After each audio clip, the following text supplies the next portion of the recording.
is the...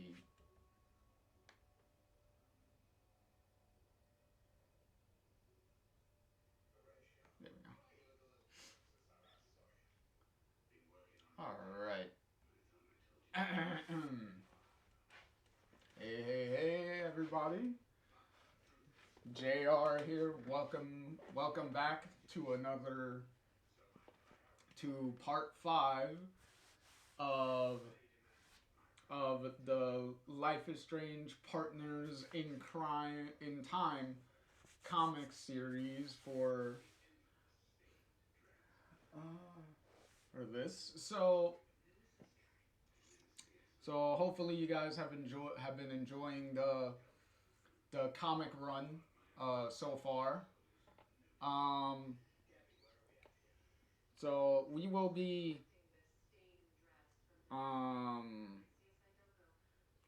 whoops, that is not what I wanted. So we will be uh, continuing here with the 5th um, trade book, Coming Home, which, despite the title, despite the title coming of this trade called Coming Home, the storyline, the story is not going to be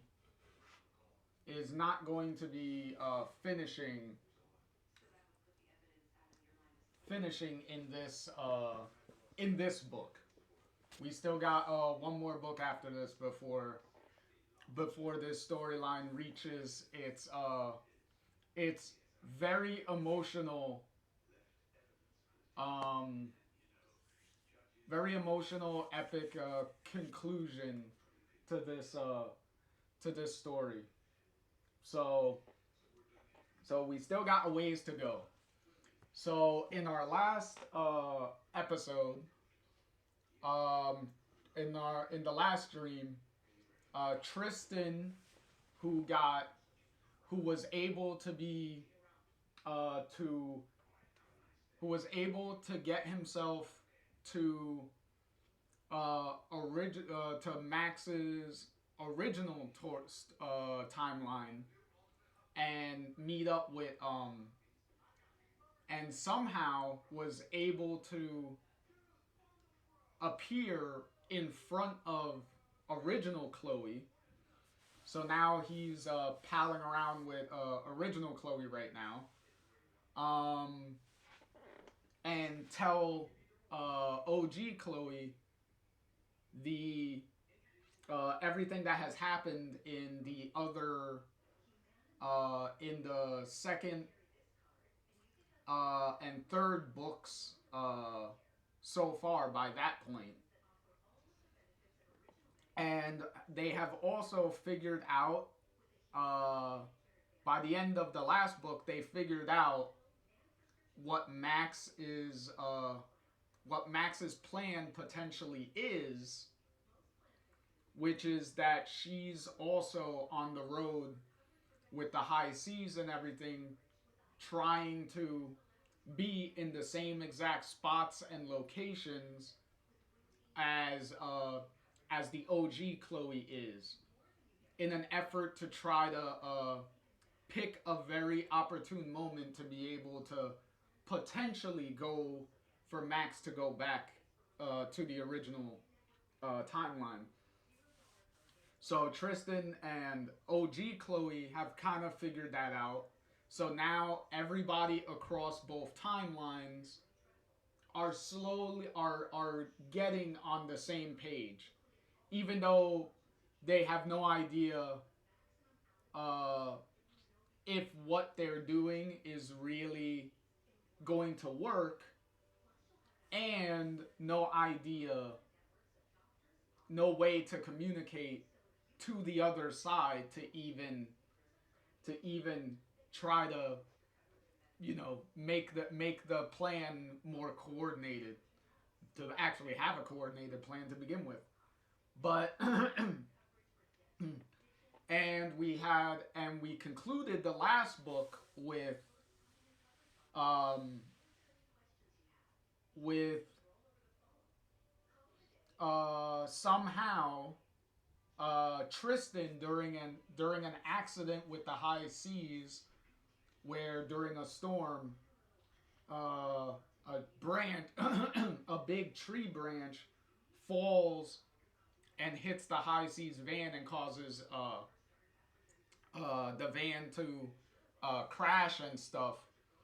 And um, Max goes to rewind the accident, but right when she's in the middle of her doing that, she sees that somehow Tristan made it to to the Max and Chloe timeline. I mean the Max and Rachel timeline. Somehow he appeared in he appeared coming out of the wrecked high seas van. But right when Tristan saw Max and was trying to call to her, Max notices him, but in the middle of rewinding, she ended up rewinding the whole thing, and he got sent uh, back to the original timeline. So now Tristan and Max are confused on both sides as to how was he able to jump to the other side. And Tristan had his powers kind of go a little wonky because cause nobody cause nobody can see him, because when he jumped over, he was trying to get everyone's attention to warn them that a tree branch is gonna fall, um, so to stop, so that way the tree branch doesn't hit them and cause the accident. But nobody can see him, so he freaks out at that because he can't get no one's attention. But they end up avoiding the tree branch because Pixie, who is driving the van, is somehow able to know that that the branch was gonna fall, so she was able to stop the van right before the branch falls and avoid the accident. And then that's when everyone turns, uh, to check on they check on Tristan and find that they can't see him, so they think he like disappeared or something. But for some reason, Pixie is able to see him clear as day and talks to him and holds out her hand and to like and Tristan notices and is like shocked, because it's like, wait, how can she see me? And that is where we left the last book. So now we know that Pixie has some sort of powers. So now we should be going to open with Pixie's I believe her explanation on how she got her powers and what her powers are. And as I said before, at the end of the last book, her powers are going to be pretty. Her powers are pretty crazy when you actually think about it, and can be pretty traumatizing, technically, also with what the powers lets her do. So we'll see how that goes. And without further ado, let's get into book 5. All right. So first off, I don't know why I went forward instead of backwards, but first off, we got a nice cover here of for the fifth book. This one is not done by Claudia. This is a different artist, but still a really cool book with the Arcadia Bay in the background here, which is pretty reminiscent of the main menu of the original game. The Arcadia Bay landscape shot here. That's pretty much the main menu of the original game. And then you got Max here and Chloe here, and they're like, you know, like they just jumped into the reality. Like they're over here jumping down, and all the blue butterflies and everything coming off of them as they jumped into the shot here. So pretty cool cover choice for the trade. Now we got a little shot of one of the panels as usual, and then all the credits and everything to everybody as always. Claudia and Emma doing amazing artwork and writing as usual. A little recap of what we just went over here. and a little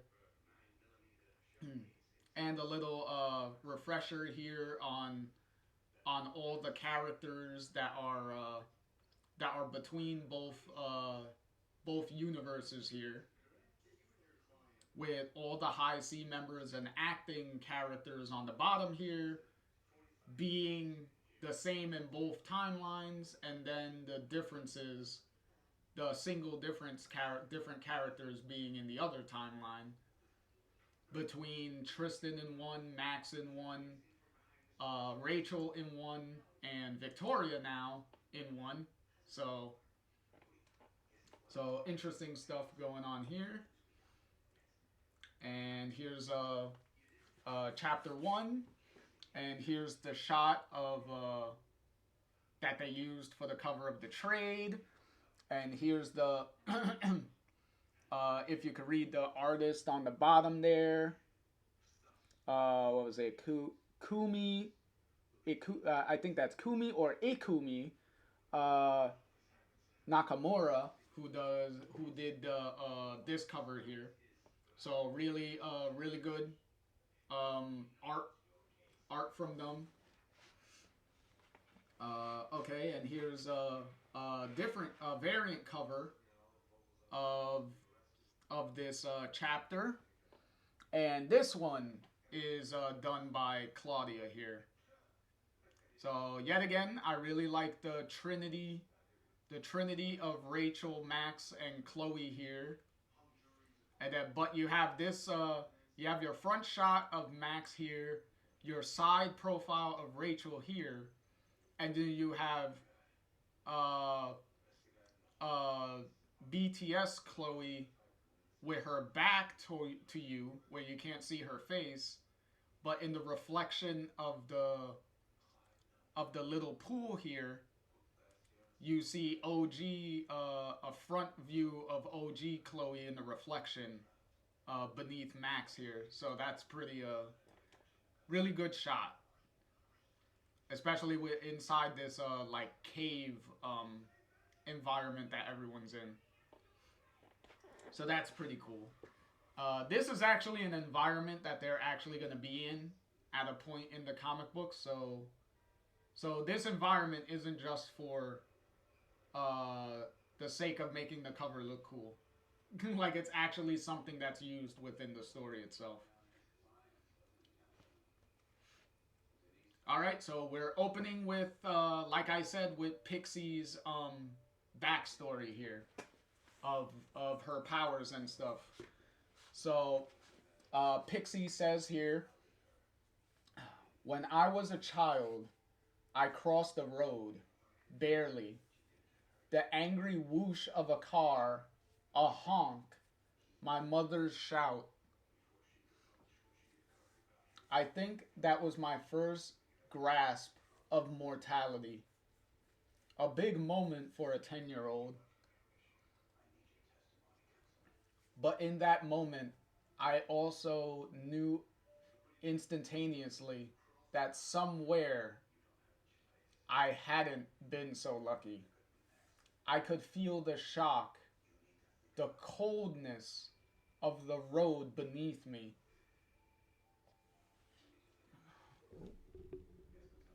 There we go. Uh, okay, so her mother says it's it's normal to imagine what could have been, uh, Sibel, but be thankful that it was not your time today. It's only your imagination. And now back to Pixie's narration. I had nightmares for weeks. For most of my life, I believed my mom. I was too different to anyone else. No different to anyone else. Just imaginative. And then Pixie's mom, you're a dreamer, Sibel. Always a dreamer. Look, look, the teapot is fine.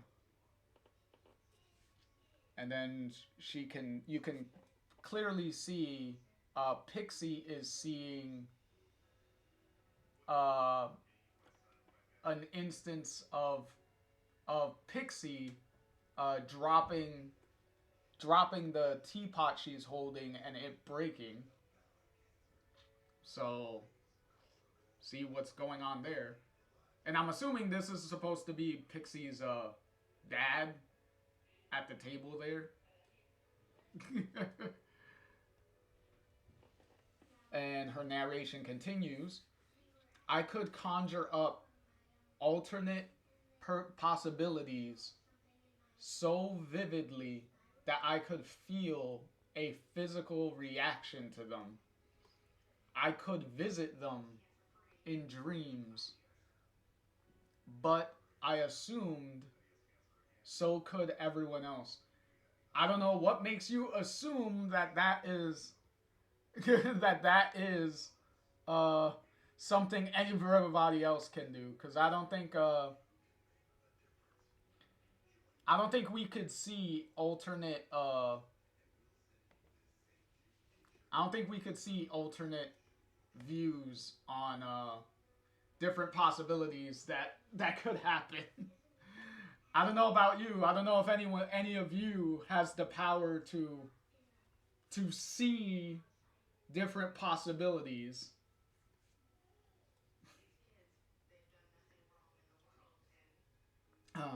Okay, now we're back in the original yeah, the original timeline, because she's telling this to Chloe and Tristan right now. Then you and Max came into my life, Chloe, and something changed. Suddenly, it wasn't just my own possibilities I was imagining. I could see you and Max living different outcomes. Sometimes I almost believed them. But it's all stupid, right? Like I was writing friend fiction, some AU story about people who had experienced the same thing as me. A lucky escape. But after the memorial, you said Max was taking some time out. And I knew you were lying. Because I couldn't feel Max anymore. Not here. I was one possibility down. It was, yeah. This sounds crazy to say out loud, but Tristan, not that crazy. And then this guy turns up from nowhere, literally, and the dreams got worse and more real. And I started to taste those other possibilities, and Max was everywhere. I tried to believe I was just missing my friend, but then I saw another girl. A girl I'd heard of but have never met, could have met. Uh, is it? Yeah, could have met. But you two, you knew her, you know her, or knew her. So you tell me, why do I see Rachel Amber and how is she alive? Uh, Tristan can technically answer that. uh, if you're asking Tristan, Tristan can tell you. OG Chloe here ain't gonna know a fucking thing about what's going on there. Oh Lord. Okay.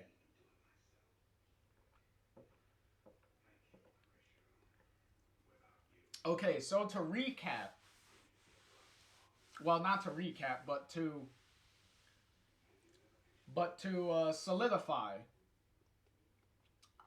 Pixie's powers is, well, in the beginning, like she explained,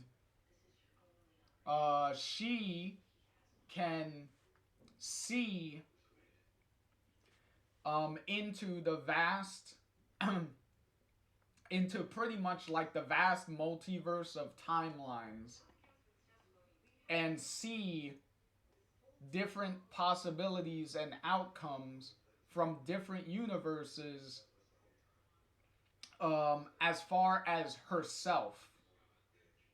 Like she said, even though she didn't get run over by the car, she could feel a possibility of a different time that she did get run over by a car. So she still can, so she can feel um what all that is like, even though she didn't, this version of herself didn't experience it. So, which is really fucking crazy, because technically in that instance when the powers first came about, uh assumably these powers unlocked during the instance where she could have gotten run over. So she had a near death experience that unlocked these powers for her at 10 years old. So I guess um she joins Daniel on the spectrum of unlocking these superpowers at a very young age. But I think Daniel has her beat by, I think, a year, because I believe Daniel unlocked his telekinesis powers when he was still 9 years old at the beginning of Life is Strange 2. Because I believe Daniel becomes like 10 years old by the end of Life is Strange 2. So so Pixie was 1 year away from being tied with Daniel, but no, Pixie got it when she was 10, so she slightly misses him. Uh but in any case, but now it seems from what she's saying, that since she's been interacting with Max and stuff, the fact that they both have powers, which she doesn't know that right now that Max has any powers, but she knows something weird is going on. That Pixie's powers have kind of evolved and gotten stronger, because now she can see like alternate Max things. So it seems like now she is able to see Max's what's going on with Max in the other timeline, which also a bit of a thing that you could piece together here is that Pixie in the Chloe and Rachel timeline also technically has the powers also, because if you notice in the last book in the Rachel timeline, Pixie was when she went to get the went to get the fake luggage that was left in the bar that they were using to to make sure that the high seas don't get hit by the falling branch, to make sure they miss the timing on that. When I believe it was Dex that went in to check on Pixie, he found her in the back room, huddled up in a fetal position in the corner, and she had like a really like shocked look on her face, and that was so now you could kind of piece together that clearly that Pixie, who also has powers, saw or felt the possibility of what happened during that crash. And that's why she was in that corner, like crying and like hunched up in the fetal position in that corner. Because she felt most likely, her, I don't know, maybe being dead or something in the crashed van, or either severely injured and all the pain and everything that comes with that. And then OG Chloe's OG Chloe timeline Pixie here was able to feel the possibility of that happening, which is why she was able to stop the van before the branch came down. Even though, like I think it was Chloe or Dwight or what, one of them in the van commented to Pixie like, "I don't know how did you see that branch come down? We could barely see anything through the storm and everything that we're driving through." So yet that explains why she was able to see that, or have a feeling that was about to happen. So right now, both Pixies have the power, the same power, obviously. So, which also kind of explains why Pixie has been, well, Pixie across both timelines has been a little eyebally at what Chloe's been doing in one, and what Max has been doing and whatnot in the other. Why she has been kind of like suspicious about what's going on. All right, so we continue. Oh, okay, we continue, and now we're back in the Rachel timeline here. And so, into the depths of the earth, the undiscovered country from whose bourne no traveler returns. hardly undiscovered. There's a map here. I'm pretty sure we'll make it back out. Or Rachel being dramatic as always. Um, Wait, can we say? Oh, okay. This is the caves. See, I told you. This is the caves that they're about to go to. That the cover at the beginning was hinting at. Excuse me. Excuse me for bringing a bit of drama to the event. We hardly have plenty of. We already have plenty of that. I think. Okay. I'm fairly sure Hamlet was referring to death with that quote, not a tourist destination. Though if he was alluding to public transportation, he has a point. Yeah, I'm actually in the damned play. Like, I don't know what a quote from it refers to. Whoa.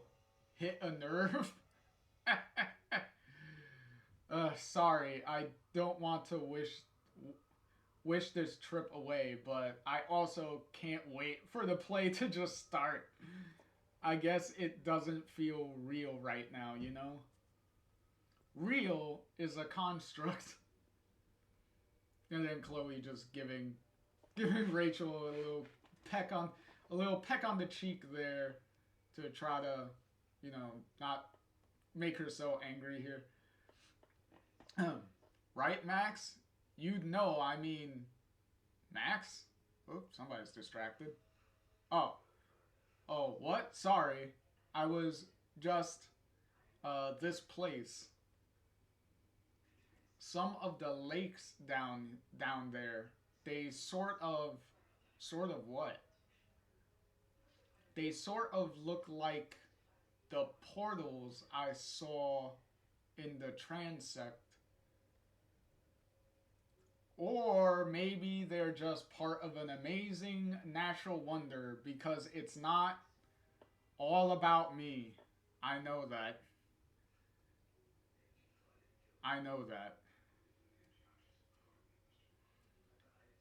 Oh my. Fuck.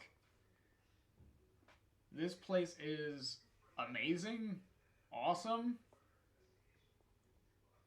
Yeah, the cave wonders can be, as long as you're not trying to explore caves on your own and get stuck and potentially like die in them and things like that. So as long as it's organized, I think they're cool. You'll be fine.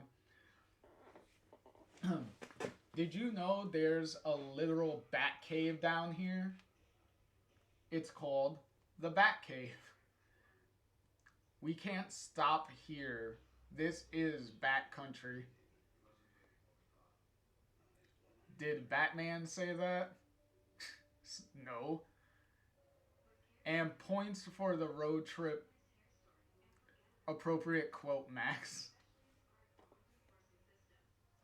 You know what? Laugh at me not getting your reference.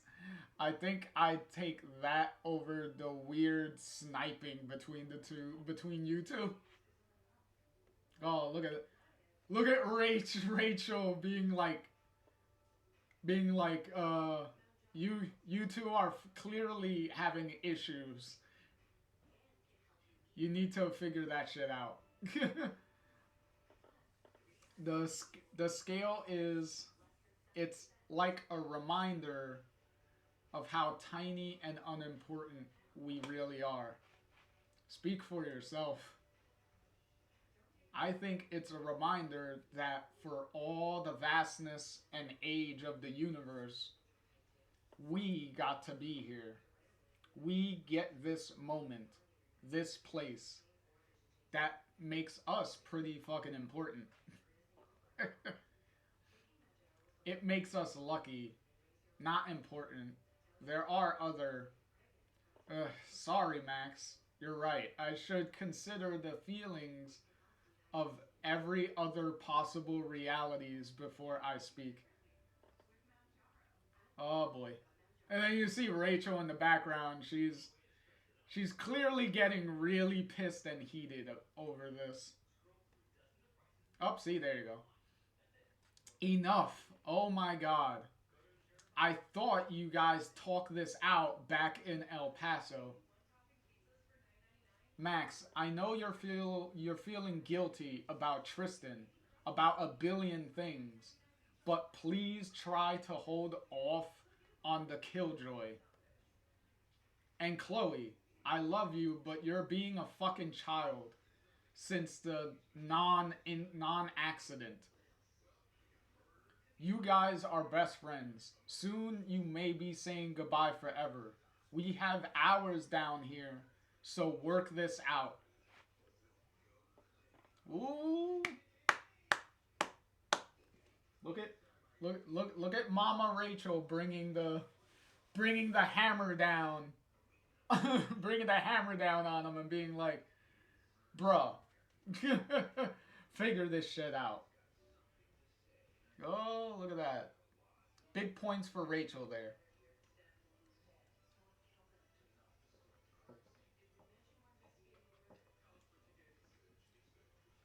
Okay. Oh, and now we jump to the other timeline. I knew it. I knew something weird was going on. Like, I could feel the accident actually happened somewhere. And then it didn't. That'll be our Supermax.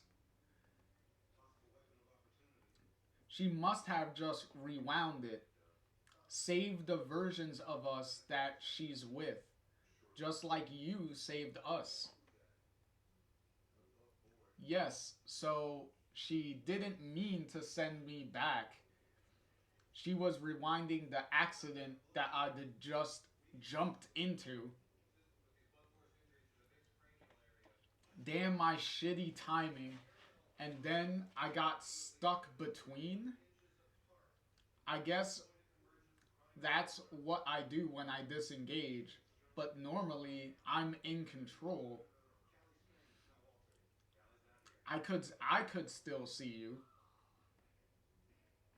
So, like, I can see potential bumps on a road of possibilities. Right, and I can, like, switch to a different road, but I can't see where I'm going. And Max, she can reverse any damage the bump caused or make a new road. Right, she's badass. We'd be pretty fucked up. We'd be a pretty fucked up sort of super team, huh? Fuck, I miss Max. And then there's Miss Price. What's it? Tristan, you've been trying and mostly failing to jump back to your reality, right? Yeah, I think I, like, need to be near a power source to, like, I needed Max to get me there, so partially, maybe, and maybe it helped that I was there too. Who knows? But what have you been using to navigate? I try to visualize Max, try and sort of hone in on her.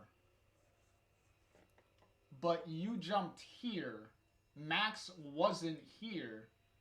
So what did you navigate to? Oh, and now he has the realization moment. Any guesses to what Tristan used to get him to this timeline? Oh, let's see. Chloe, I appeared in front of you. Yep. Like a beacon. A lighthouse. Yep. All this time I was trying to jump to Max, but of course, and see that it also explains why Tristan, when he subconsciously jumped to the other side, to the other timeline, why did he appear in the high seas van? It's because that's the van that OG Chloe is in. So he jumped into that location because that's where that Chloe, the other Chloe, was.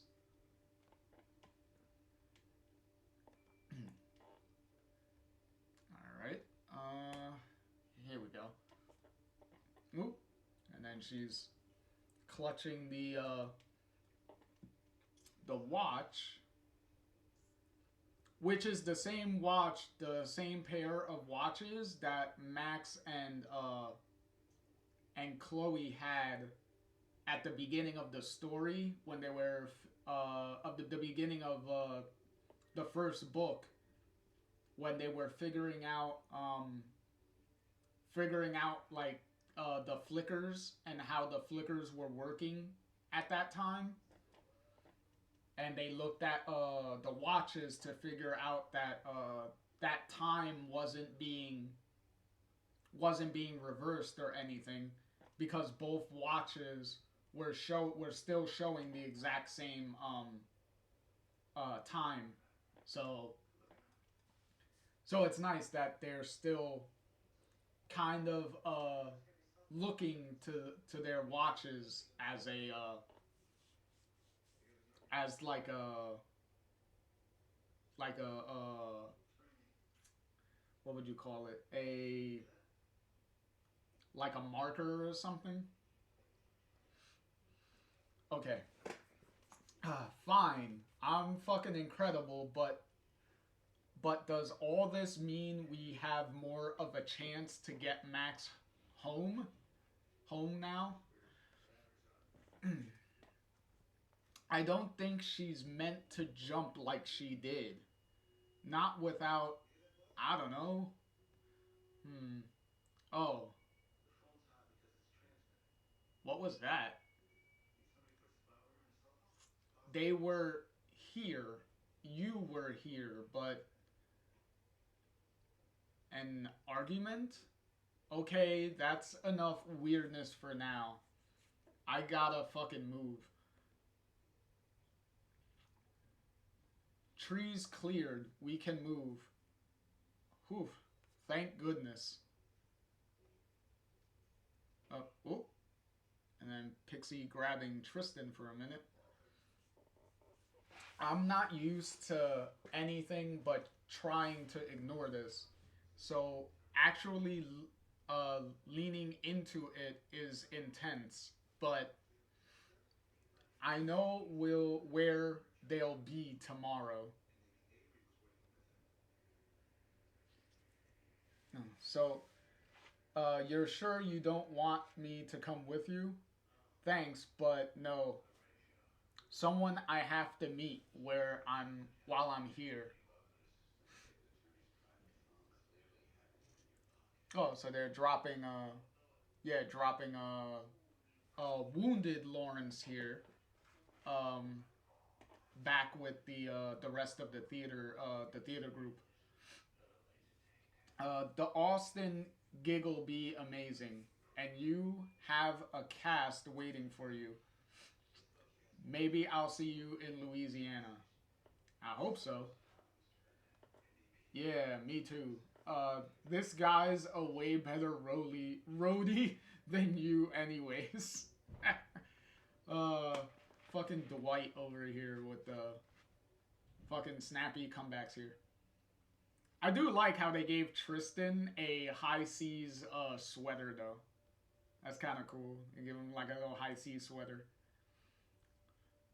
Just like he's advertising the merchandise, just like Chloe is with still is with her High Seas T-shirt she wears.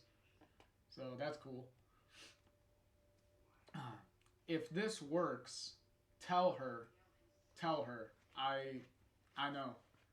Oh, okay. So Chloe's giving Tristan a written letter to hopefully give to Max. Obviously, something to update Max on what's going on. Don't fuck it up, okay? You got this, Hermes.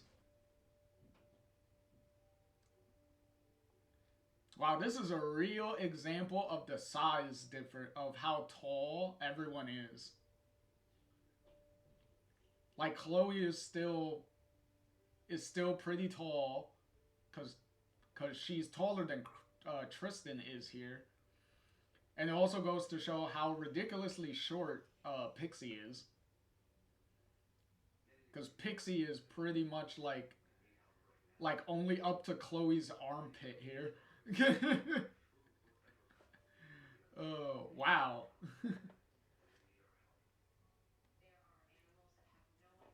Hermes, the messenger.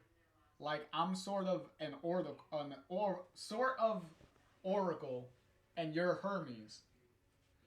Welcome to life in Pixie's AU friend fiction. Dwight is gonna explode if butts aren't on seats in like no minutes. Catch you soon, T. I like how Tammy just gives Tristan the nickname T now. Just a little example of how much closer everyone has gotten so far, which is a nice little touch. Oh, and then everybody in the high seas drives off, and Tristan is left there. Hermes, huh? Let's see now. Okay, now he's gonna try to focus on Chloe now instead of trying to jump to Max. Which makes sense as to how he's gonna try to be able to jump over there, is because if you actually look at it, the big deciding factor is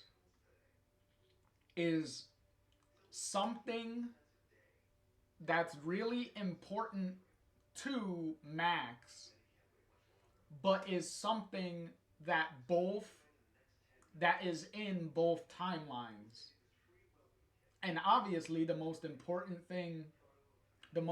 person to Max is Chloe. And Chloe is there in both timelines. So it would make sense that he would need to focus on Chloe to make the trip smoother between the two timelines. Oh, and then he poofs away. So now he's gone. And now we're back to the Rachel timeline. So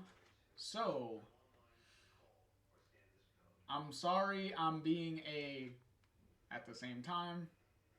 No, you are yet again at the same time.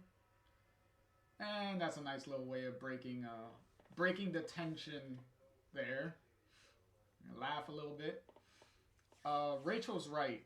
Something's off, right? Yeah.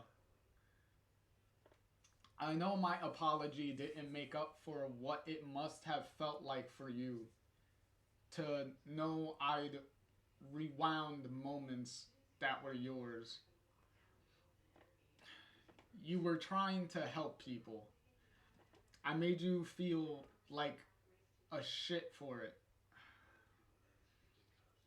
I've hijacked your life. I've made the last couple of months entirely about me. I don't blame you for being done with it all. No, no, that's not it. I'm not done with it, Max. I could never be done with you. I just. So I was ready for you to leave. As in, I was prepared, ready to say goodbye. And then I didn't leave. And then you didn't fucking leave.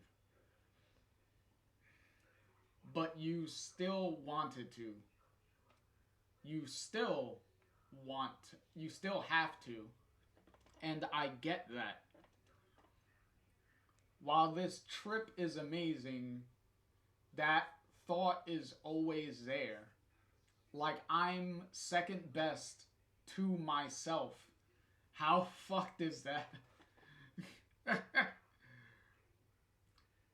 Here I am, the Chloe with everything, and I still feel jealous that some other me gets you. The fuck is wrong with me? Very big conflicted feelings, obviously. Oh. Hey, look at it this way, Chloe. No matter what timeline it is, you're always number one. You're always number one anyway. So don't worry about it too much. Every time you mention your powers, or her, me, the well opens again. And,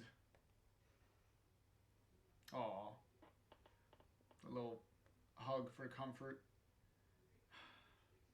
So, if you'd never left, you think we would have been a thing? Oh, do you? Oh, now we're getting into that conversation now. Well, you might as well bring it up at this point, right? Like, come on. Especially no matter what timeline we're in, the backstory of Chloe and Max is still the same. Because everything is still, all the backstory is still the same, and the events and everything are still the same all the way until the ending of Before the Storm. Because the divide in this timeline, again, is Rachel and Chloe actually decided after the end of Before the Storm to leave Arcadia Bay and go to California like they planned to. So that's the big divide. Is that one decision that they actually did is where the split here happens. So yeah, you know, Max still leaving Chloe in the fucked up way that she did, which, to be fair, from what we've saw at the end of the farewell DLC of Before the Storm, it wasn't her choice to leave in that moment. What was Max's choice, though, was choosing to not stay in communication with Chloe, even though Chloe was trying to stay in communication. Because when Max wouldn't text Chloe, as we learn in the text messages in the main story of Before the Storm, Max started texting Chloe less and less, but Chloe was still trying to message Max, but at a point, Max just wasn't responding anymore. So at that point, Chloe would eventually give up trying to contact Max anyway. So all of that still happens. So and through that DLC and everything, we also kind of learned that from Chloe's perspective, Max was technically, even though Chloe didn't realize it or anything at the time because of how young they both were, technically Max was Chloe's first love interest. Technically. But obviously, because of the separation and everything, that didn't really have the time to develop into anything. So, but obviously, if you go into the main game, depending on your actions in the original game, you could actually make that develop into something if you choose to go that way. So BTS Chloe here asking Max if she stuck around, would they be together? In my opinion, most likely, yeah. The They would have gotten together a lot sooner, especially given what we see of their dynamic together and how they interact with each other and everything. I think it's a pretty safe bet that if Max never moved away and actually stood there to help Chloe, to help Chloe deal with the loss of her dad William and stuff, then through all of that would have gotten Max and Chloe closer a lot sooner. So the only thing that wouldn't have happened really would have been that most likely uh, the Chloe and Rachel relationship wouldn't happen. There could have been a possibility that Rachel would still have been would have been friends with Chloe, but Max would have been there that whole time. So there probably wouldn't have been no opportunity or anything for Chloe and Rachel to ever get together or be a thing. Because it's the absence of Max which gives the Rachel Chloe relationship an opportunity to be a thing. Because if one is there, then the other relationship isn't gonna happen. So that's how that goes. All right. And then the awkward silence from asking that question.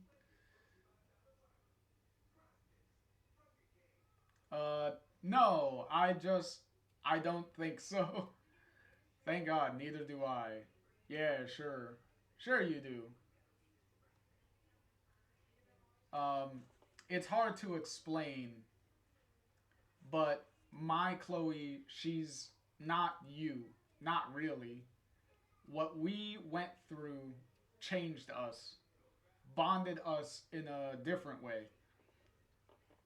Well, I would say all the supernatural, timey-wimey, finding what happened to Rachel and the mystery of all that, and the whole Kate situation and everything, and Nathan and all that shit. Yeah, I think that would create a big deep bond for life, going through all that shit. Which a certain game clearly did not take into consideration. So, yeah. All right. But you're the best friend that I missed for so, so long. Who I'll miss again. I'm only gonna ask this once. It's important though. Hmm? Is she prettier than me? Fuck you. Uh, that's funny.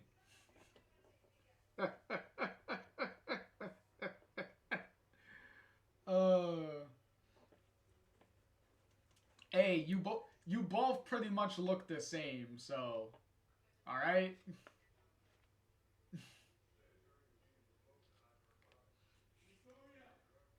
And Max, don't ever not talk about stuff around me. I want you to trust me with it. I've been ridiculous. You were right to call me out on it. To call me on it. I've not been looking for answers. I guess I wondered if this place would have any. But, excuse me, I think you were right. This place is beautiful and powerful and old, but that's growing in me. But what's growing in me isn't born from this. What's in me is Tristan. It's raw and it's young, new. I don't need to understand it, but I do need to understand what I can do with it and how to use it without taking anything away from anyone.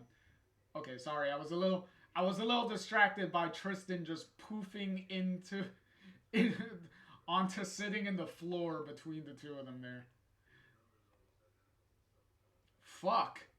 Hermes! Oh, Tristan's happy he was able to get there. Tristan, oh my god, I'm sorry, I'm sorry. Max, it's okay. I'm okay. And meanwhile, Chloe with the only question, Hermes? Like, why did this guy shout Hermes? Don't worry, Chloe. Tristan will be able to fill you in on everything, okay? Again. Hey, just like I said, it's a long story. I can't believe I timed it right. Where's Rachel? Holy crap. You two made up and summoned a Tristan. Oh, that's one way for Rachel to react to that.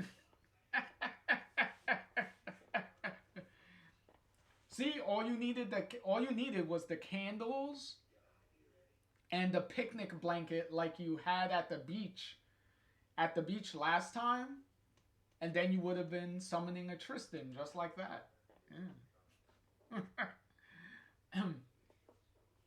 Well, once we clicked that Chloe was the lighthouse, and once she was able to see where you guys were, wow, this place is... What? What the what? What she said? Yeah, everybody's kind of confused.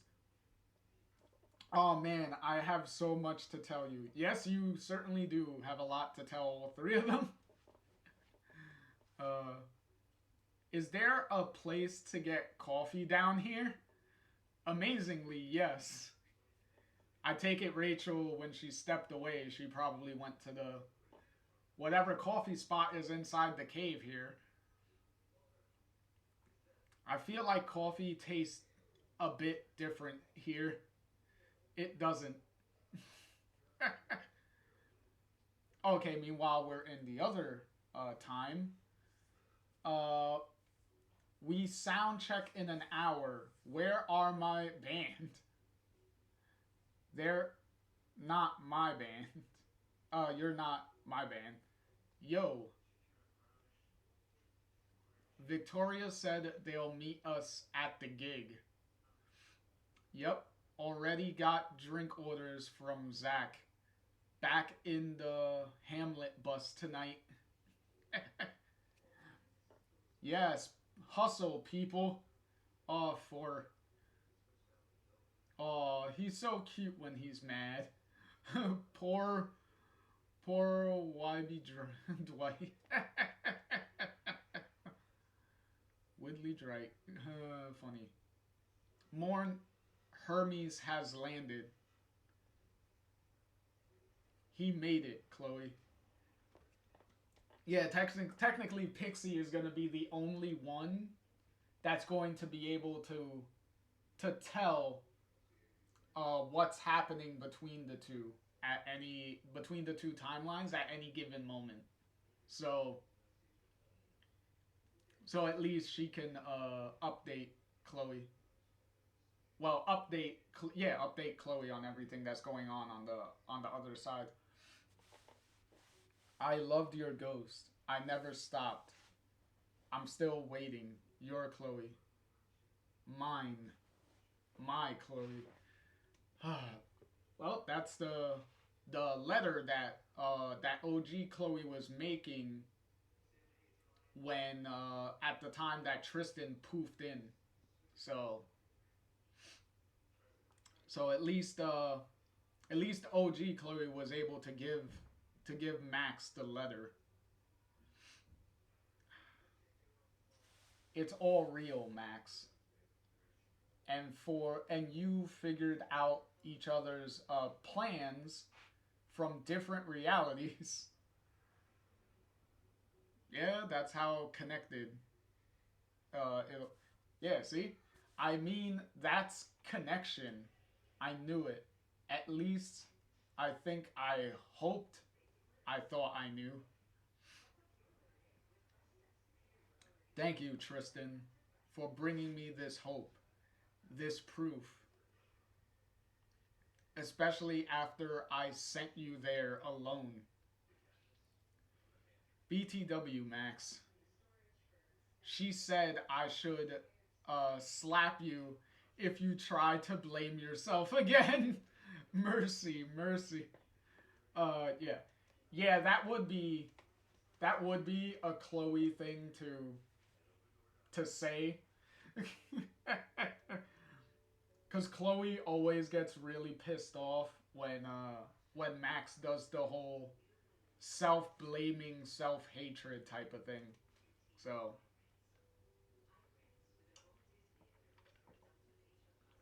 that's 100% believable that she would give Tristan permission to slap the shit out of her if she does that.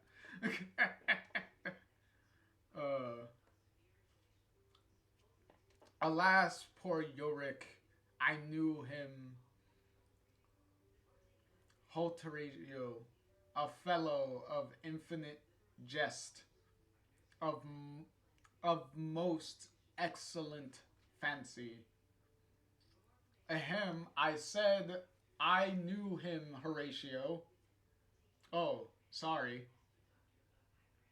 I'm wondering about sending gifts to my family and I'm running lines.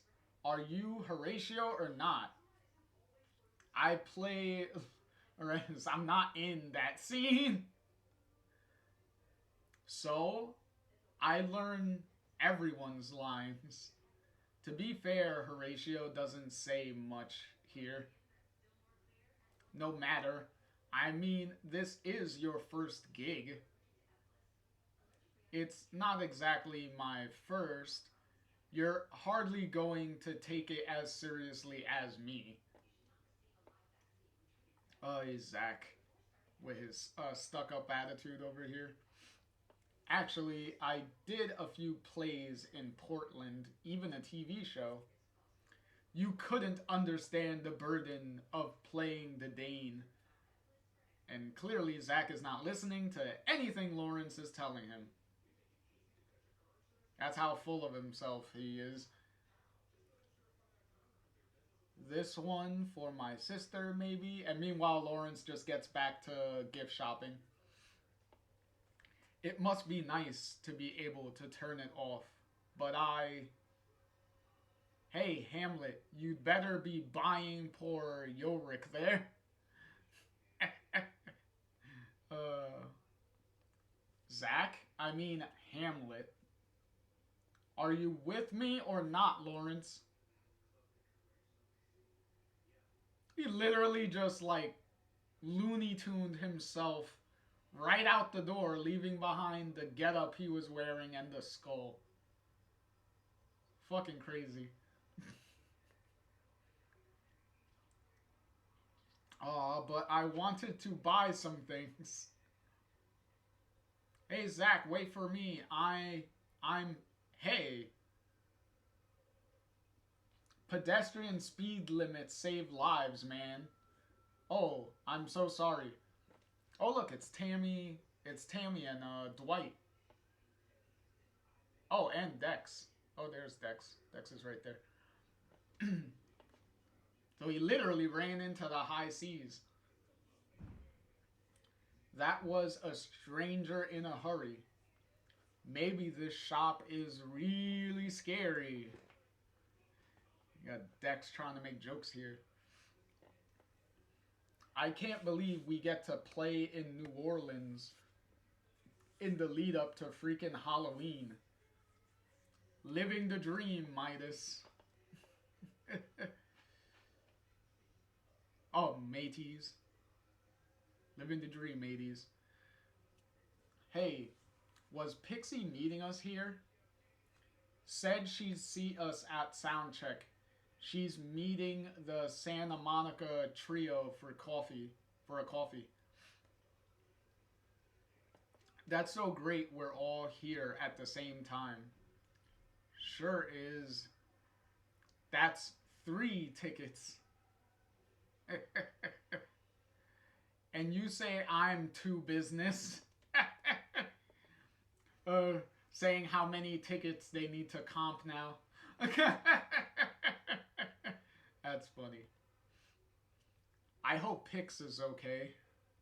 Oh, she's fine now. Like she said, it is a big trip. First time leaving her parents for so long.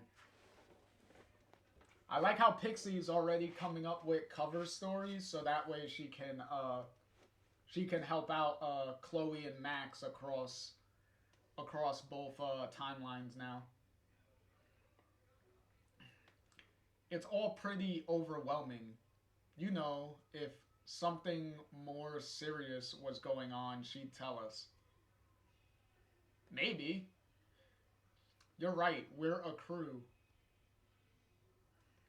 Yeah, I don't know if she's gonna be telling you all this supernatural shit that's going on. Just saying. Especially not now. And meanwhile, back in Rachel timeline. Oh look, and we get the silent panels again. So that's 3 times we did the same thing again. Except this time, in the first time we did it, it was Max explaining to Rachel and Chloe what she had going on up until that point. And then we did it again with Tristan telling OG Chloe everything that happened up until that point. And then now we're reusing it again to tell for everybody, Tristan, Max, Chloe, and Rachel, telling Pixie everything that has happened up until this point.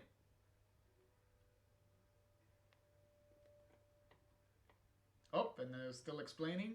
And there you go. Pixie, I know this is a lot to take in. Yes, a lot.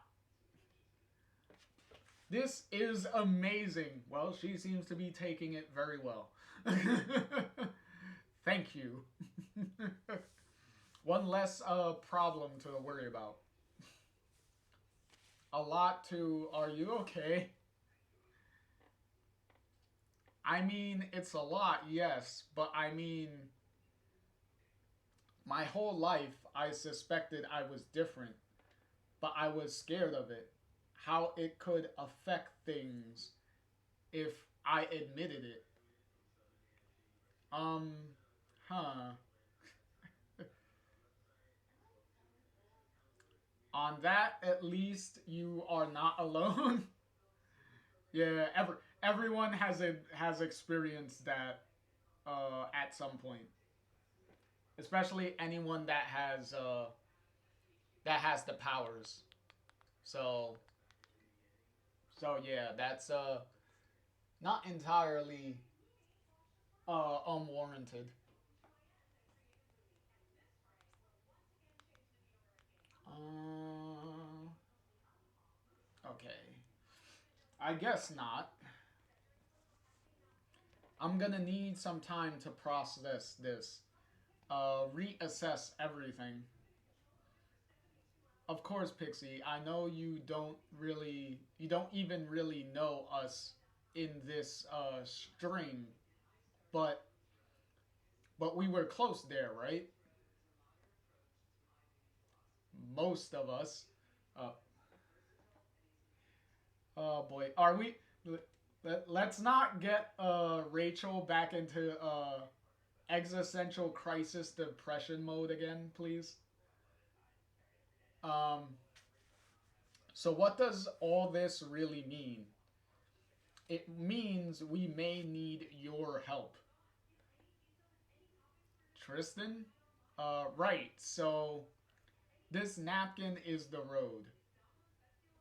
Oh, and then now Tristan is gonna relay the example that him and an OG timeline Pixie was explaining to OG Chloe before.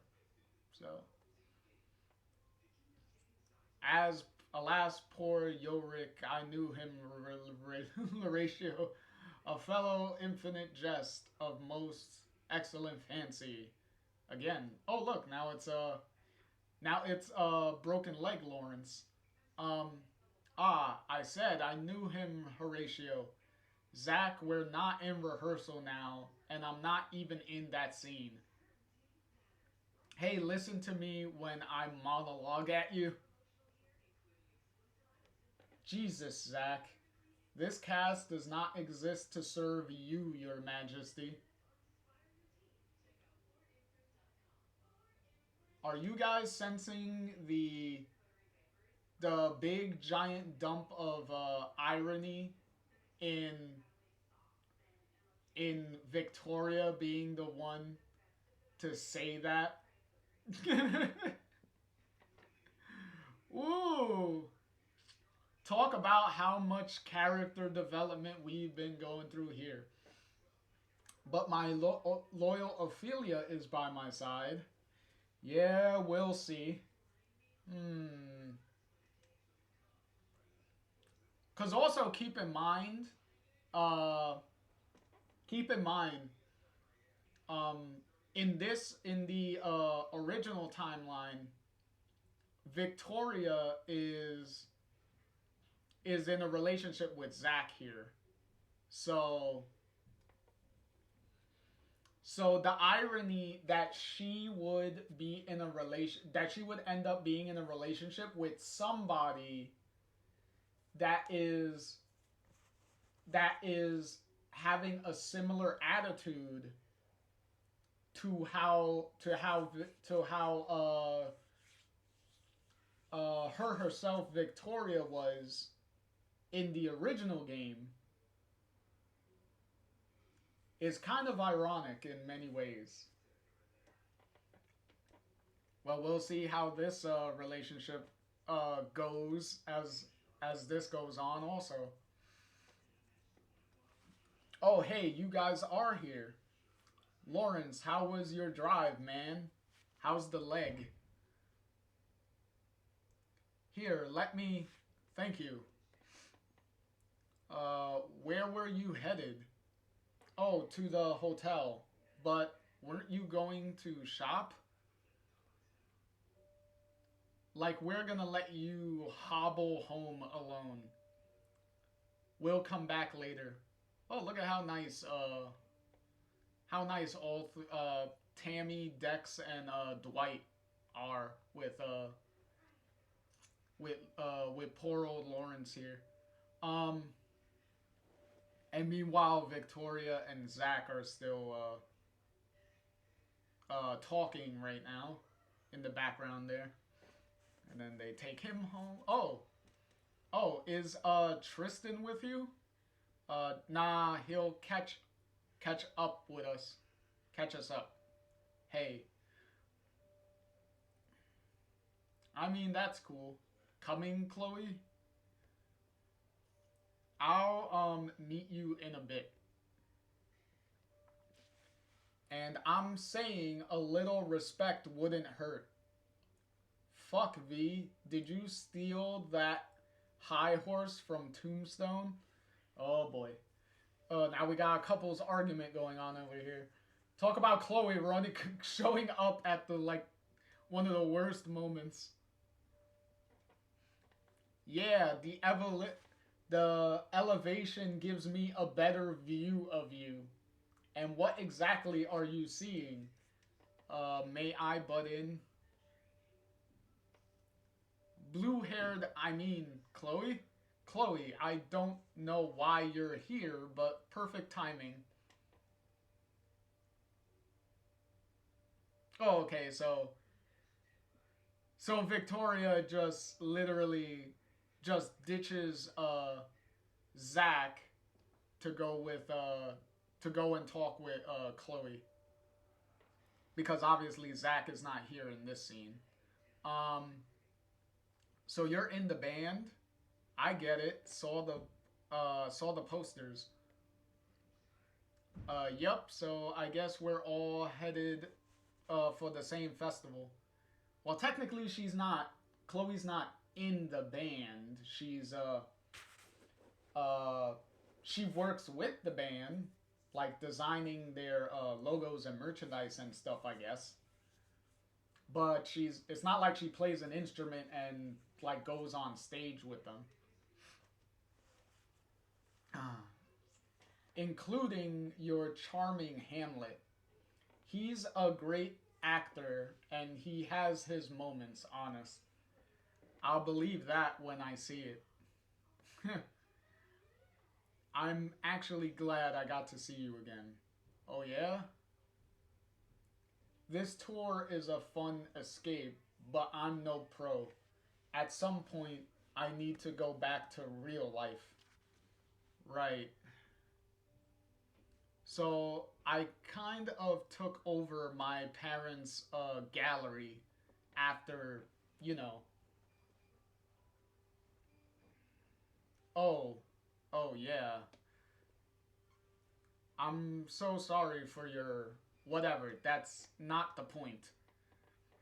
Since all went down, since it all went down, I've had this hounding me, asking for. I had press hounding me, asking for the Bunker Girl story. It's not really a story I want to tell. But there are other stories, better stories. I have a gallery, and Max, I know she took all the like a million photos back in Blackwell, and fuck her because they were really fucking good too. Some more admission. Max had a way of capturing life that I never did, and now it's a life that's mostly gone. When Max comes back, I want to offer her gallery space. You do? The Prescott Memorial was an ego trip with good intentions. Maybe my gesture isn't all that different.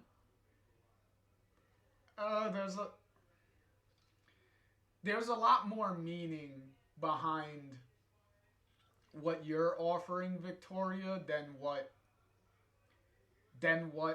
Sean Prescott has been doing to try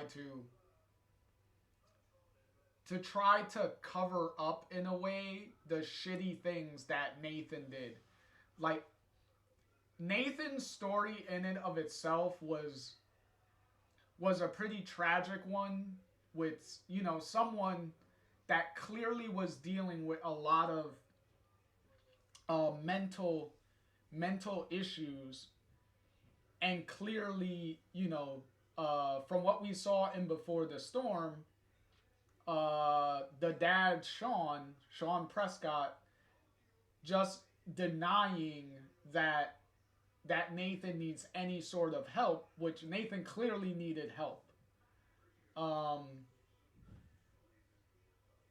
and Sean just covering up like any problems that Nathan has and all this stuff, and not giving his son any real help that he desperately needed. And unfortunately, in the end, you know, Nathan gets taken advantage of by the stuff that happens with Jefferson and whatnot, and him being involved in what leads to Rachel's ultimate death in the original game. So it doesn't explain all the shitty things that Nathan did. Even though Nate by the end of the game, Nathan was trying to get some sort of forgiveness in the end, like trying to atone in some way, which is why he left that voicemail for Max in the last episode of the original game. Sadly, that voicemail went unheard because by the time Max got the voicemail, she already got caught in the junkyard and everything, and got tied up in the bunker and whatnot. So even though Nathan tried to warn her, unfortunately his warning didn't get heard until way after it was too late. But at least Max was able to get out of the situation and hear the voicemail, and at the very least, in the end, be able to see that Nathan did try to help in the end. Unfortunately, his story didn't end up with a much better happy ending, because he gets killed by Jefferson anyway. So unless you do the sacrifice Chloe ending, where he gets caught after shooting Chloe in the bathroom, and then gets put in jail, and then gets interrogated, and his interrogation leading to Jefferson getting arrested and everything, and most likely from there, Nathan actually does get the help that he actually needs. So in that scenario, Nathan most likely gets more of a happy ending out of that. All right. But Max's photos, they're the real Arcadia Bay. I want them to be seen. I don't know what Max would say. You'll ask her though, right? Just ask. Okay, and then they part ways. I'll ask her when she gets home. And then she just says that to herself. Okay, so now we're back here with Tristan. Would the number even be the same? That's a good question. No way. Oh, hey. Oh, and he just runs into Lawrence and Zach on the road. Well, walking down the road here. Do we know you? My friend here means to say, are you okay? Do you need something? Oh, no, I'm sorry. I'm sorry. Boop, and then he disappears and leaves. Whoa, that guy was fast. That or I am so damned method. I've actually started seeing ghosts. Yeah, because that's the realization for Tristan that you're in the other timeline. You actually never met this Lawrence before. So this Lawrence doesn't even know you. So there's that. Oh, and then he poofs in as soon as they're gone. Idiot. Yeah. Well, he's saying idiot to himself because he should have known that that would have been the case. That this Lawrence wouldn't even know him. You made it. They used to call me reliable Chloe Price, you know. Did they though? Hell no. Do you really want to do this? I mean, you don't come to New Orleans and not dip into the mystical, right? It's not enough for you that I can literally steer you away from imminent threat. You can't actually predict the future, though, can you? Well, no, not unless. Well, then. Well, then, shall we begin? Is something wrong? You just look so normal. Maybe I expected more drama? You're in Orleans, my dear. The supernatural is just business. Now then, you're gonna pick the tarot cards. Well, that start makes sense. What does mean in business terms? The upright card can herald a storm, but the upright star suggests this storm may mean a new beginning. Huh. Interesting. I'm not a fan of storms. You sure you're not reading my past instead of my future? I know, right? Metaphorical. You're in Louisiana. We don't talk lightly about storms. Yeah, because this is, post. This is post Hurricane Katrina, New Orleans, so I don't think New Orleans would take storms very lightly either. Sorry. What about the fool? The reverse fool, yes. Someone is going to do something reckless. That's kind of an understatement considering you're trying to get someone from one reality to their original reality. So that in and of itself is pretty reckless, just saying. All right, here we go. Max and Pixie. Once upon a time, I sat at a table with my Chloe and we tested my powers. And I guess now, yeah, talking about the scene at the diner in episode 2 of the original game when Chloe gives Max some tests at the diner so to prove to her that Max has time travel powers. Oh, where are you guys going? Were you guys going to the parade soon? We get it, Max. Get the fuck out so I can get weird. Okay.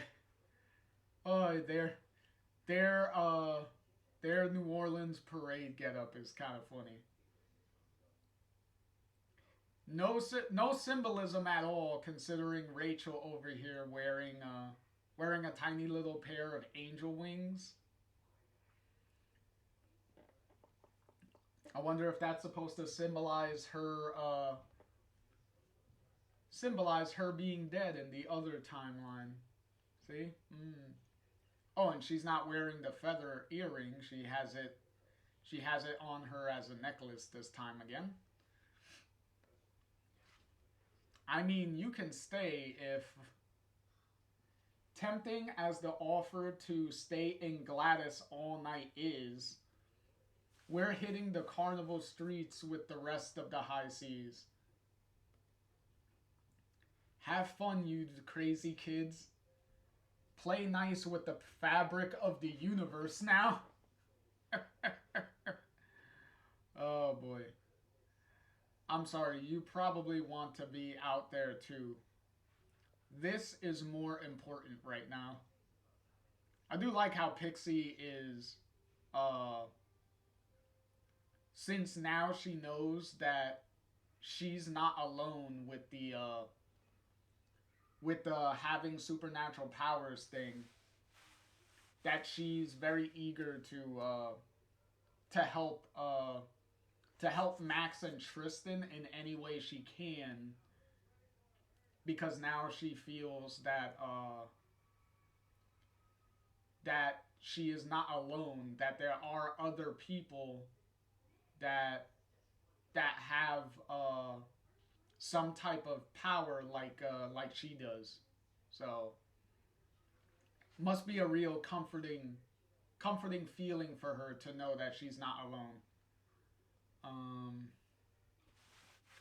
I haven't figured out yet how I even handle this with the crew. So let's get training. Sounds like I'm way behind the other me. I'm not even sure if this is how we test you, but blah, that coffee is stone cold. I'm so sorry, I should have said, sorry, let me fix you a new one. You don't need to, really. Oh, and then the coffee just... oh, you hit the table too hard and spilled the coffee. I'm so sorry. Cold. Hey, it's better that the coffee is ice cold and it's spilled on you than it was scalding, burning hot, because you probably maybe would suffer some burns off of that. Just saying. Stuff like that is exactly what I shouldn't be doing. Max? Yeah, she just rewound the coffee. This coffee is hot. Really hot. But we're not back in time. I remember it being cold. What the...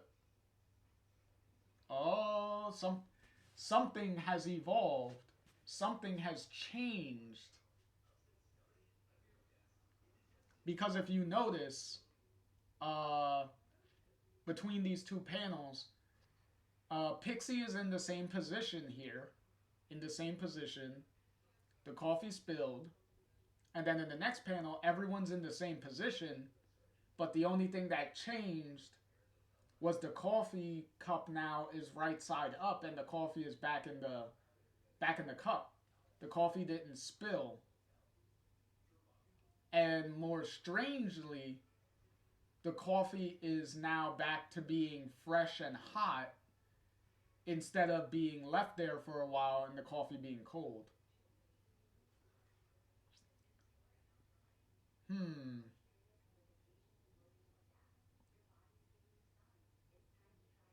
Okay, so now we're getting into what chapter is this? Chapter 2.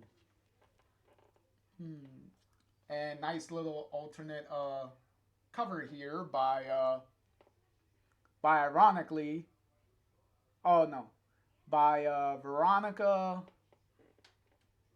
What does that say on the bottom there? Fish? Is it Fish? I think it's Fish. Um, if it's not, I'm so sorry. But really cool artwork here. I really like it. The skull with the swirling time travel points and stuff, and the on the head, the butterfly, the blue butterfly inside the crystal ball, and apparently Victoria over here. So that's interesting. And here we go, chapter 2. And then here's this alternate cover. Here's one of the covers here with Max here and all these different I think all of these are supposed to be a bunch of different Maxes all over the place. It looks like all different Maxes. All right. And then we got the artist name down there, which I cannot. Salodi Leon, I think. Yet again, if I'm not pronouncing some of these names correctly, I am so sorry. I try. All right, so chapter 2.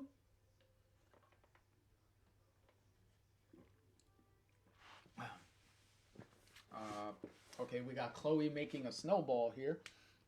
You'd better be ready for this, Max. Prep time is over. This is time for action. I like how Chloe's mittens have little skulls on them. That's actually pretty cute. And then here's a close-up of the dialogue panel. Oh, you better believe I'm ready. And no turning back time if I hit you. This is fucking cheating. You think I would use the powers of the cosmos to cheat at a snowball fight? Hey.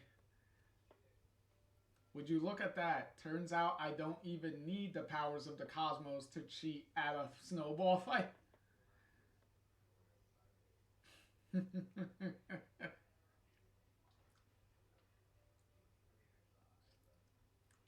Oh, nice shot.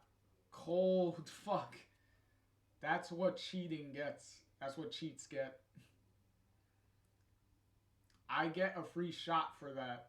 No.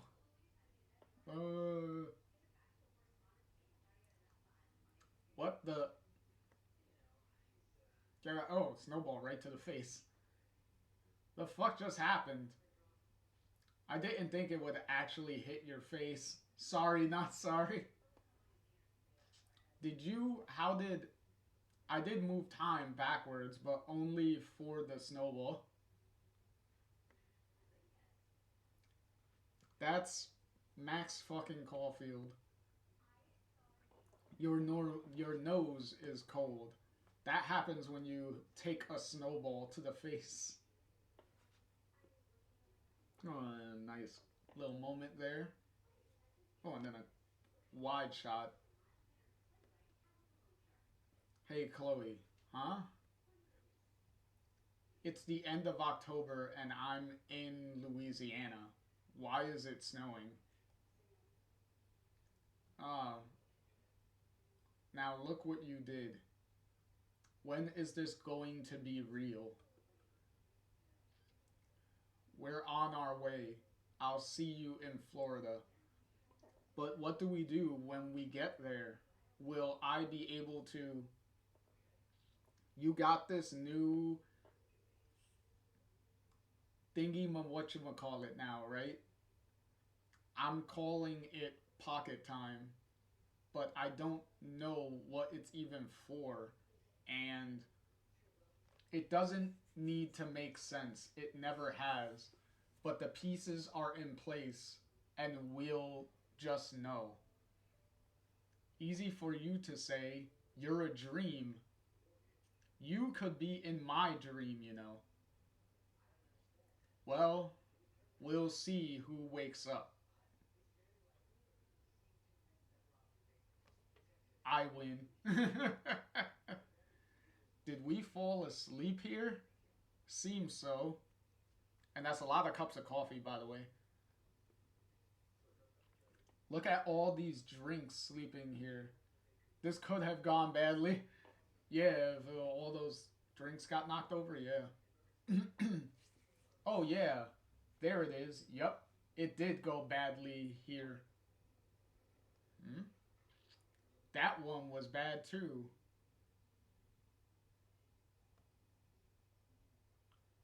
Oh, yeah, because since Pixie can feel the different possibilities, she's able to tell how things went from each cup attempt here. How did Chloe and Rachel not wake us up coming home? Because they're passed out on the grass outside. Funny. Oh my gosh, are they okay? They're gonna suffer for it today, but I think they're fine. Hey Max, don't suppose you could heat this one up for me? Pixie, I'm not a microwave. I know that. I mean, you're way better for the environment for starters. Oh boy, these kids, huh? That coffee won't be going to waste. Oh yeah, you'll be able to make all the coffee hot again. Okay, so a little a little clarification here. So Max's power has evolved to now she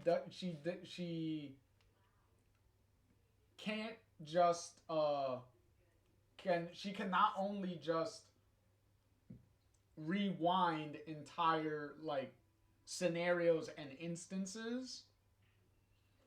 If she wants to, now she can specifically focus on a certain thing and rewind, adjust that thing now. Hence why she can how she can take the spilled coffee and only rewind the coffee back, so that way that it does not spill, but everything else is still the same.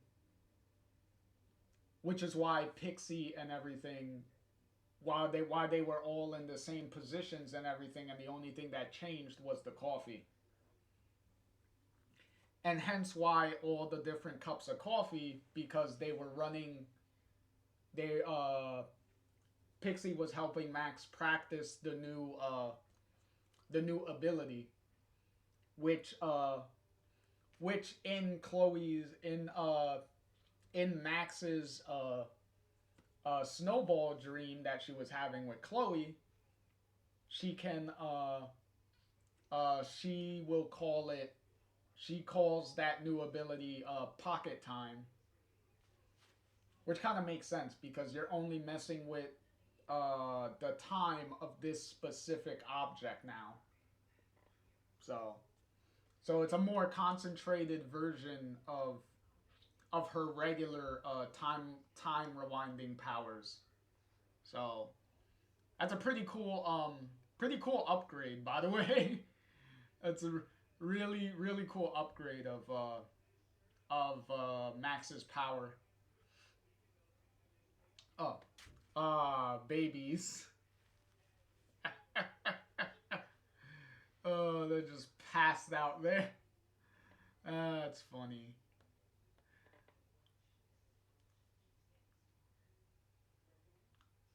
Oh, Pixie's phone is ringing. Oh, and that wakes Rachel and Chloe up. Oh my fucking god, it's cold. Well, if you will choose to sleep outside, we wanted to look at the stars. Oh yeah, we did. Did you see many?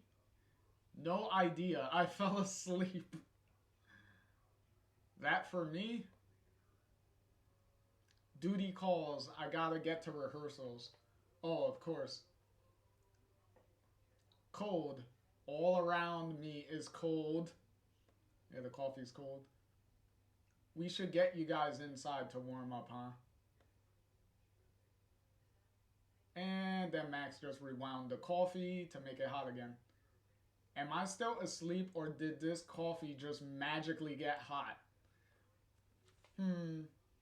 I'd say I just wound it back a good few hours, the longest so far. Okay, so they were also testing how far back she could rewind a specific object. So she seems to be getting better and better at it. Since she says longest so far. Max fucking Caulfield. I am way too hungover to process what just happened. We'll talk about it later. Get inside and warm yourselves up. It seems like Rachel just, in between all that, just decided to fall right back to sleep, apparently. I'm going for a walk. Oh, meanwhile, Tristan's sitting on the little thing here, and Pixie is walking down the block. Oh boy! Y'all caught that little Easter egg there? Before I start reading it? Here we go. Here's Pixie's text message. From Steph. Steph, well, get rolling and we'll try it out. Pixie, so much excitement, friendo. Steph, catch you in the digital dungeon. Ah, so Pixie is friends with Steph, and clearly they play D&D together. So that is fun information. Clap, clap, clappies on that one. So we get a little Steph text message cameo. So that's a nice little wink wink Easter egg to the audience there. Morning, Squire. Hey. So where did you even sleep? I'm a man of mystery. Who can say? Ooh, so mysterious. I got a room, tea, and coffee making facilities and all. Okay, less mysterious. You're a real people watcher, huh? Normally, I'd have said, yeah, it's easy to watch when you're not a part of it all. But now, talk to me. You see alternatives, right? Is there a version of reality where I should be? Where things work out? What's wrong? So, I hope you'd never ask that directly. Tristan, when it comes to you, and bear in mind, I'm still learning, but I just don't see you. I mean, I see you, of course, in front of me, but I don't see your traces, your possibilities. I mean, I don't think it's a bad thing. I think you're special. I mean, look at what you can do. Maybe my ability just can't keep tabs on that. Yeah, that makes sense. It makes sense. You know, in the other place, I'm traveling with you guys. Me and Chloe. Max's Chloe. Here, I barely know them enough to say hello. You could say hello now. I don't think it works that way. A meeting has to just happen. You can't force it or recreate it. And it's not just them. I Lawrence, I left my wash bag in the room. You were going on and on about the bus pickup time, made me forget my. Hey, Pixie, get your ass over here. And then, what was it, Lawrence? I'll get it, I'll get it. And don't be long. We don't have, we don't want to miss the pickup. And that's clearly Zach. I should go. Yeah. You know what I think your true gift is, Tristan? Huh? Not the vanishing or even the reality hopping. It's that you get to choose.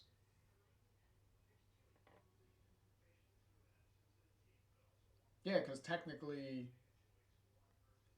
he can go back and forth now, so yeah, he is the only one that gets to choose where he wants to be. Well, where he wants to stay, technically. Well, by the end of all this, he's the only one that gets to decide where he wants to stay. Um, okay, so now we got OG Chloe here sleeping. Oh, she's hanging out with Pixie in the room. I win. Oh, and now that's the confirmation now that the dreams that Max was having in the was having before and in the other books, her and OG Chloe are experiencing the same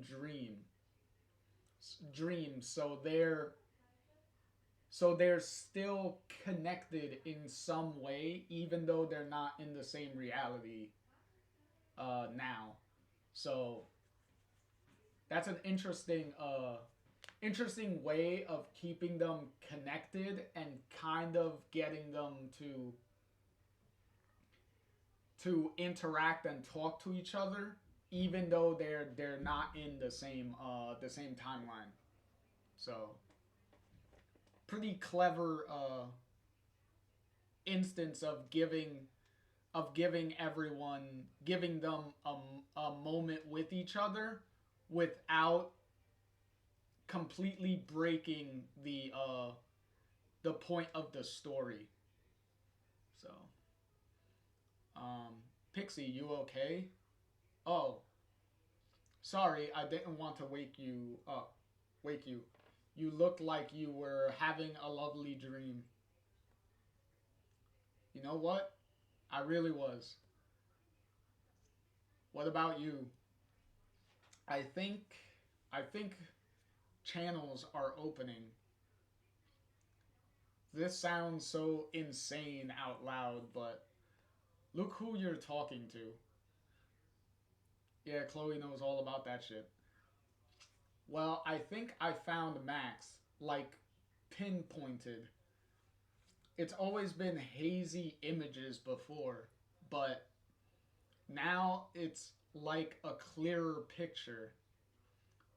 Fuck, so you think Tristan spoke with the you there?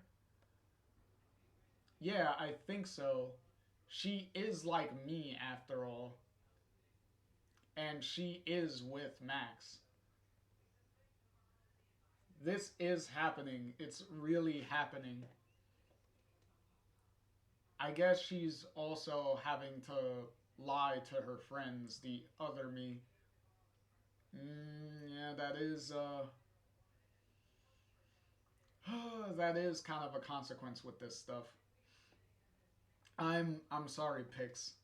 No, no. I'm so happy about all this, honest. Just, I hate that I can't talk to the crew about it. How did you manage?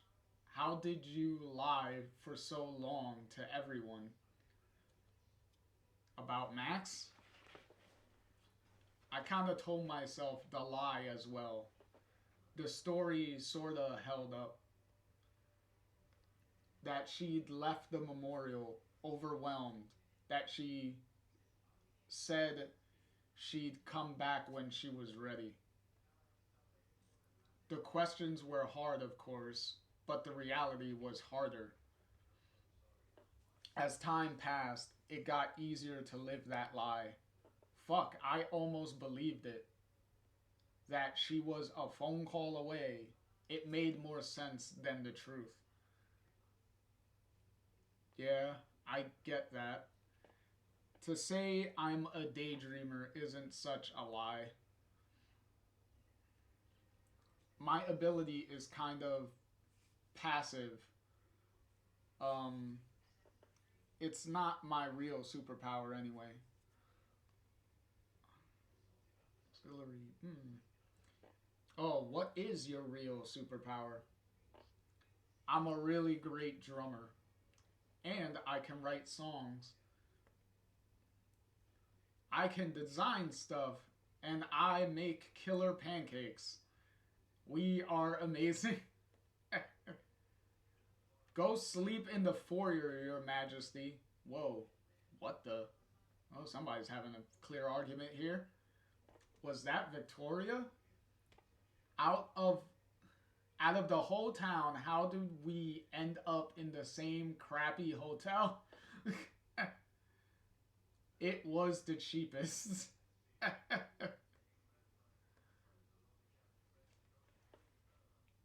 this is this is a cast, not Hamlet and his fucking backing band. Whatever, the vending machine will be better company. I know you, Zachary Charles. I used to be you. Oh wow, she's really hitting the nail on the head on that one. At least she's self-aware of the ironic comparison here. Chloe, of course you're staying right here. You okay? Sure. No. It's just a relationship. I'm sorry. He honestly has his moments. He's not all bad. I'll take your word for it. Meanwhile, Pixie just leaning by the doorway, just listening. Which makes his being a selfish shit all the harder to take. Should I go check on him? No, leave him to stew a bit. I'm sorry if we woke you up. Nah, we were awake. We were talking about superpowers. I like how she's making it a joke, making it come off as a joke. But obviously Victoria would have no idea that, yeah, they were literally, like, that is the truth. They were literally talking about superpowers, though. Right. I'd love some of those. I don't know, Victoria. So far, some of these superpowers come with a lot of, I guess we could call them monkey paw situations. So, I don't think that would be for the best. Why do some of us wait for something awful to happen to realize we need to be better? Because people are naturally idiots. That's why. That's usually always the case. That something bad has to happen before something good can come out of it, pretty much. Well, hopefully something good will come out of it. That's the hope. But, you know, sometimes even that doesn't happen sometimes. I envy those who had it all figured out early. I like how Victoria's statement here and then the cut to Max over here kind of implies that, Max kind of had everything figured out early. She was closer than most people, yeah, but I think it's pretty clear that not even Max had everything figured out. But compared to Victoria herself and where Victoria is coming from, yeah, technically Max did have it more figured out than she certainly did. Why don't you go in, child? From a distance is fine. I don't really feel I've got the right to be up close. Have you lost people? Yes, but not here. Not in this. We all have a right to mourn.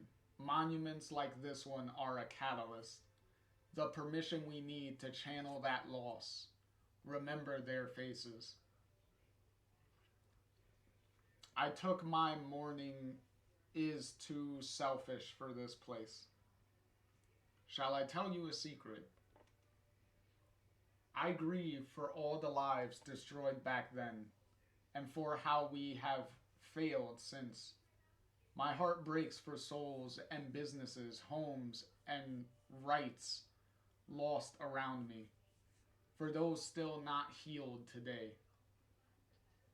But I miss my daughter and her family the most.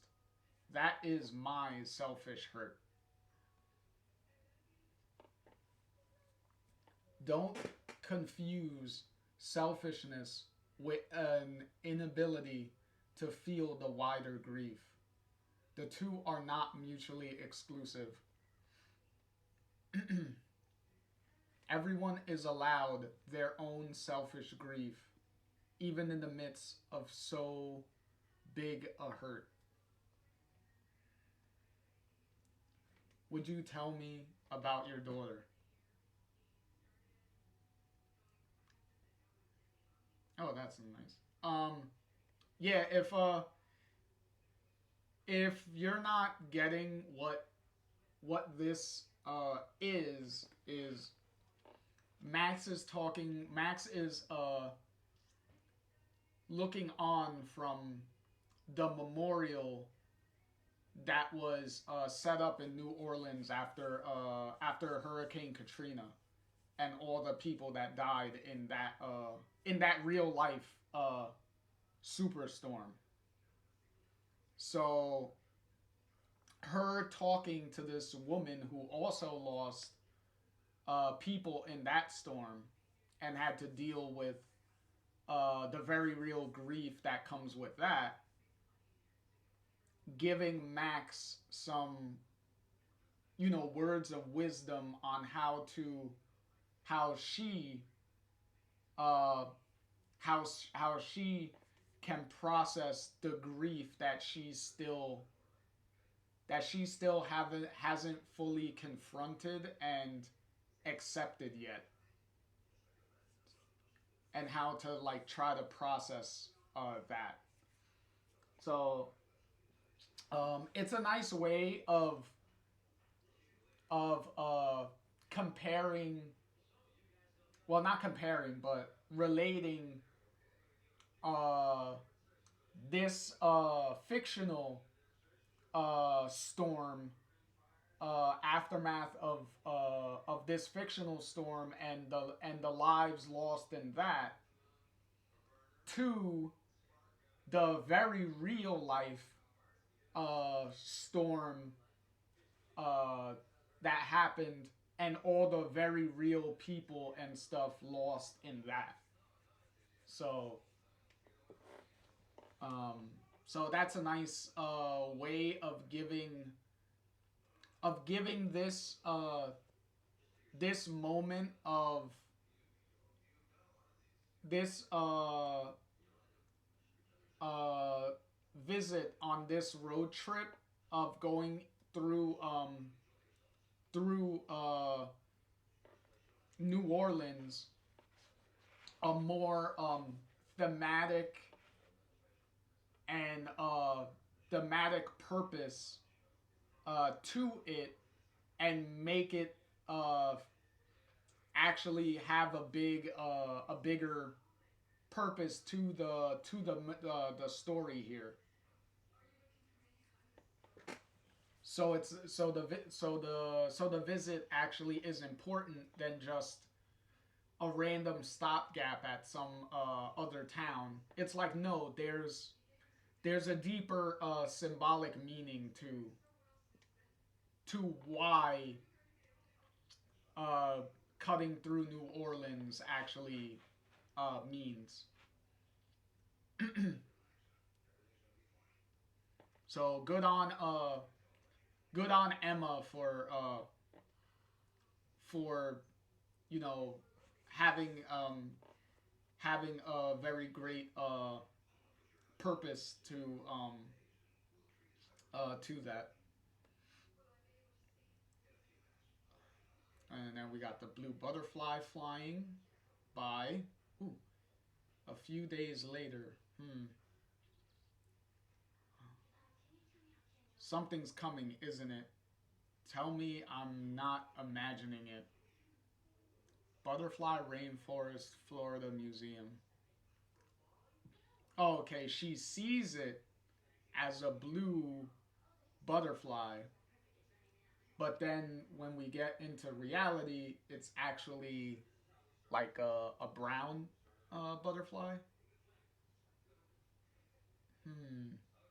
Power, hope, whatever it is, I feel so full of it. It has to go somewhere, or I may just explode. Hmm. Oh, and it seems like the blue butterfly image is coming out of this brown butterfly. Oh, oh, and then OG Chloe is seeing it. That's weird. Butterfly or Backstroke's sister make you your mind? Oh, and there's a couple of blue butterflies around her. Hmm. Chloe? Oh, and they got blue butterflies around both of them here. Is this real? You tell me.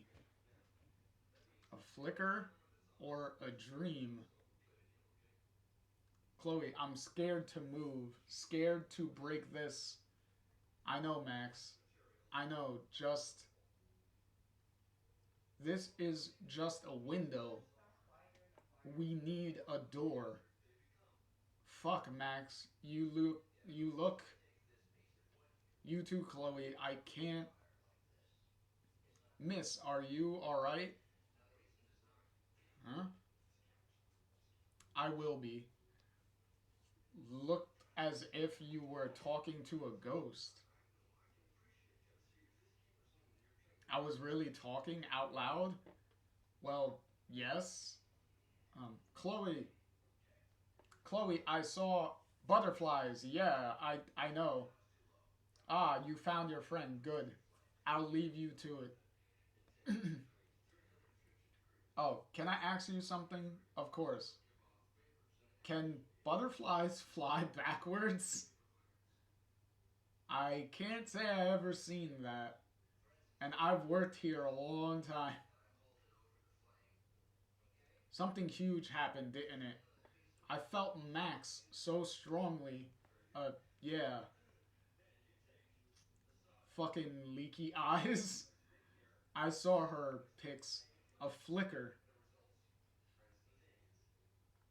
So close. Right here. Like, if Tristan had been here, he could have opened the fucking door. He must not have been with her either. When this thing happens, we'll need a coordinated effort. And how do we do that? I mean, how?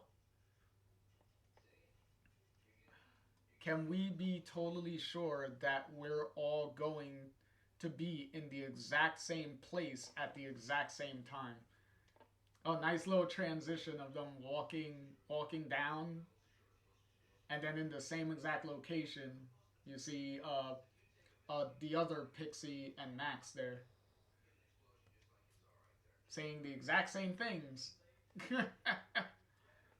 Well, I happen to know a cool band playing a festival tomorrow night.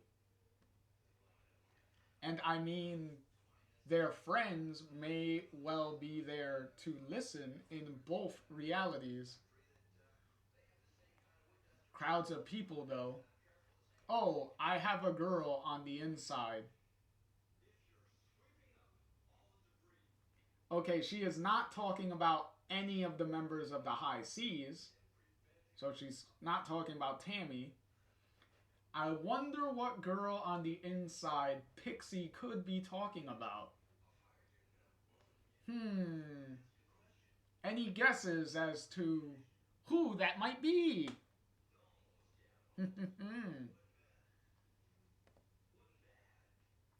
She could get any extra passes we need. It'll be quieter backstage, I bet. A specific location, a specific time window. We just need your Chloe to be in the same place. I trust her. If we're thinking this, then... Oop, phone's going off. Oh, both phones going off. Tammy says they're opening up the venue. Rachel says they're opening up the venue. Okay. So who's your girl on the inside? A friend from Seattle. I wonder who's coming from Seattle that at this point in the story, back in what year is this supposed to be? I think we're still in 2016. Are we in 2016? No, we're in 2017 now. Okay. Because it's 1 year after the original game, at the beginning of the comic series, and then when Max jumped into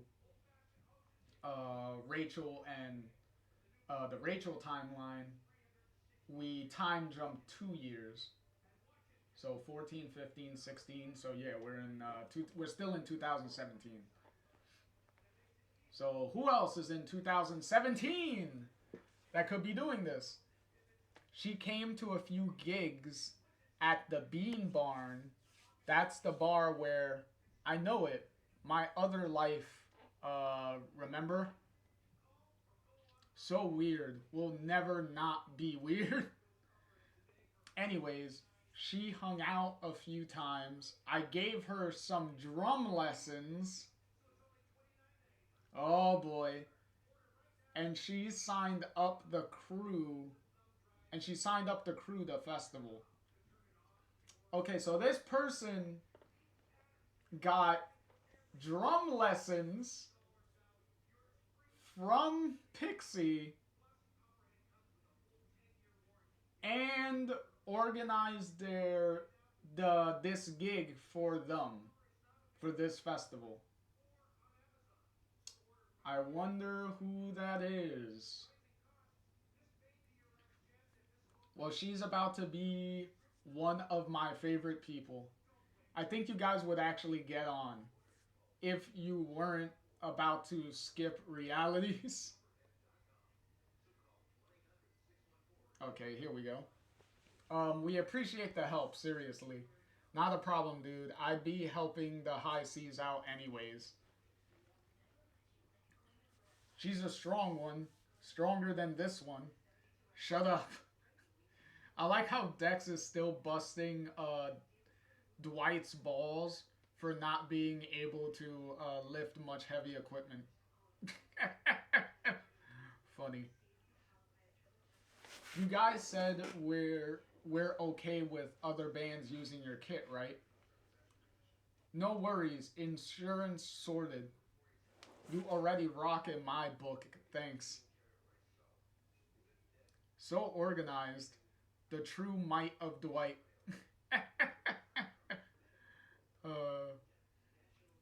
Oh, sweet. Look at you, all official now. I'm special. And then Chloe and Pixie with the thumbs up. Yeah, we got this. Oh, and then Tristan just appears here. What have we got? Oh, sweet fucking hell. He scared the shit out of her. Sorry, not sorry. Dude, Tristan, what the fuck? Did you just get here? I did. This is infinitely easier now you're all occupying the same geographical space. And you feel okay. Don't be wasting energy on jumps. Feel feel fine. Kind of full up on power right now. Max said the same. How's Max? She ready? It's like the veil is thinner and we're all more in tune with it. Or we're all more in tune with it. Or Pixie. Or Pixie. This is going to happen. I know it. Hey, you want a crew pass? I probably don't need one. Right, the whole invisibility and reality hopping thing probably has you covered. Probably. You looking for someone in particular? The band will be happy to see you. I can't stay. This was mostly a test, but I may will see them soon enough. I may well see them soon again soon. Sure, but which ones? I'm not sure yet. Hmm. Oh, hey, crew girl. Hey, acting girl. Actor girl. Fucking Victoria. Ah, Lawrence, should you be... Tristan, hi. My leg is much better. I'm strong like an ox. Don't worry. I'm only holding this side for show. He's fine, trust me. Will I see you later, Tristan? I hope so. And meanwhile, Chloe with the little smug look to the side, if you could see it there. She's funny. She already sensing something.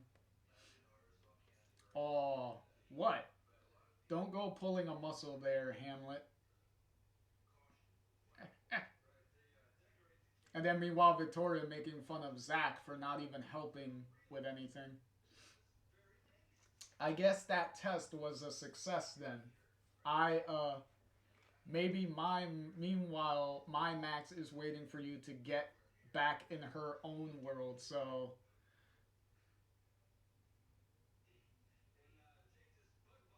Get your ass back to her and make this happen. We're counting on you, doorman.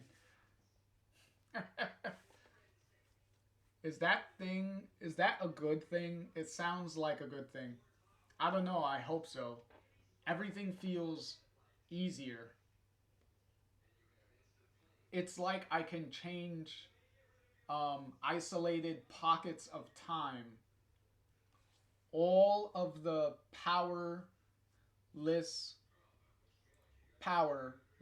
of the fuckery. Pocket time.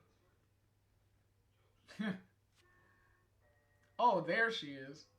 Oh, I like how big. Oh, now Rachel has the feather earring back on her ear now. I like how Rachel is just laughing at their fucking explanations here.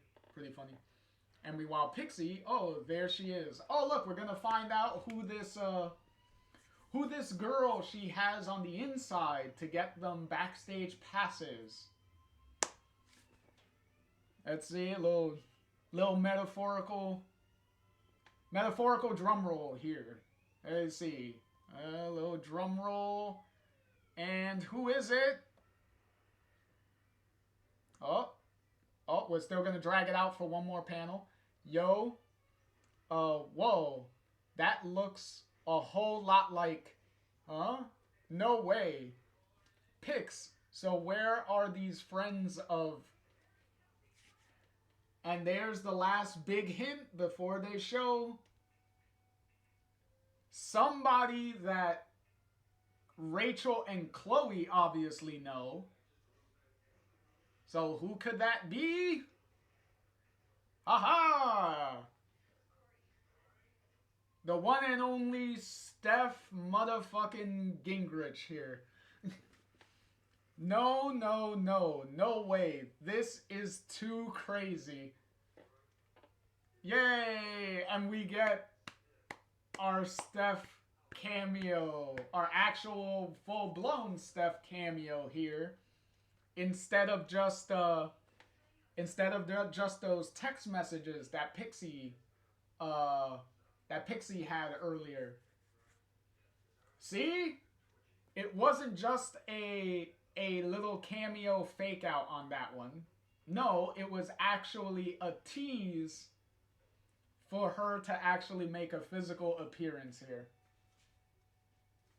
Plus, it makes sense because remember, she used to be a stage manager for back in Blackwell for Rachel in the Tempest in Before the Storm. So Steph still having a little bit of a manager background here. Makes sense. It's fucking is you, Steph Gingrich, as I live and breathe. This is insane, you guys. Oh, dear Lord. Oh, the live and breathe line. Oh, so many obvious meanings to that. I guess I don't need to make introductions then. Max, I could use one. Oh, hi, I'm Steph. Max, I totally went to school with these idiots. But these days, I'm based in Seattle where I met this one. These clingy band groupies can't get rid of them.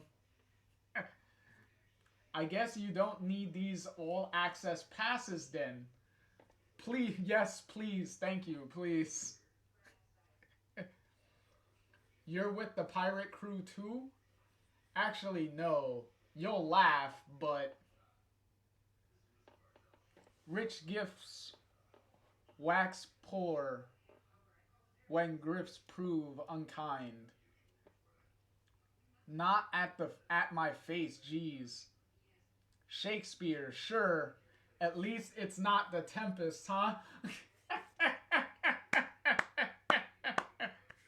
Oh.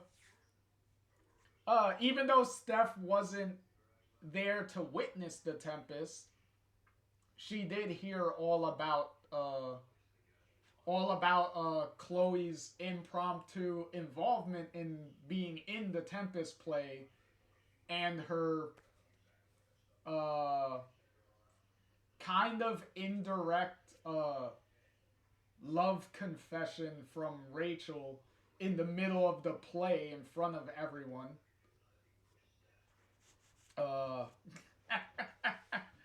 So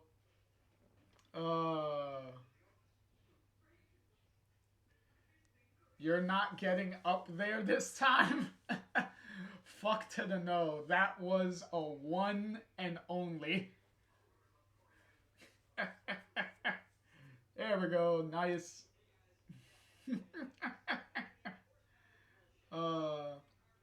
I love the Tempest section of the second episode of Before the Storm.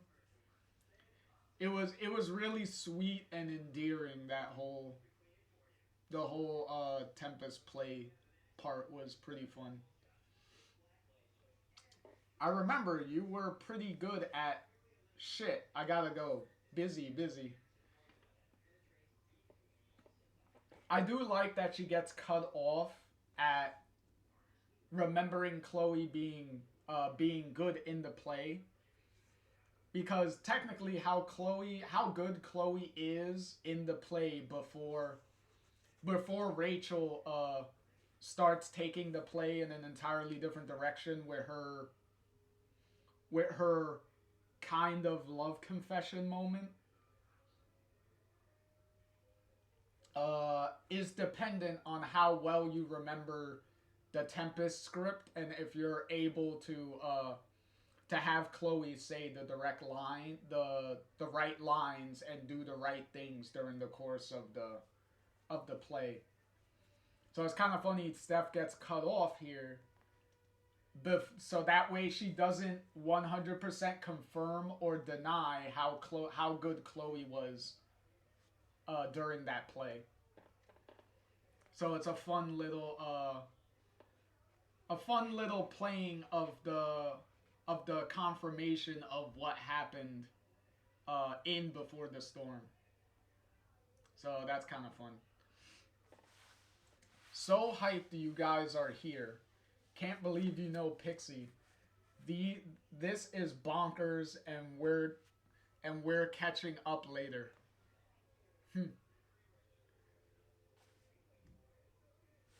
I got him, Zach. I think you cut my cheek. All for Lawrence. He can pick him up himself. Oh, and then now we cut here, and now we're right back in the other one. Can we try that again? I think that'll work. I just gotta react differently. Sure thing.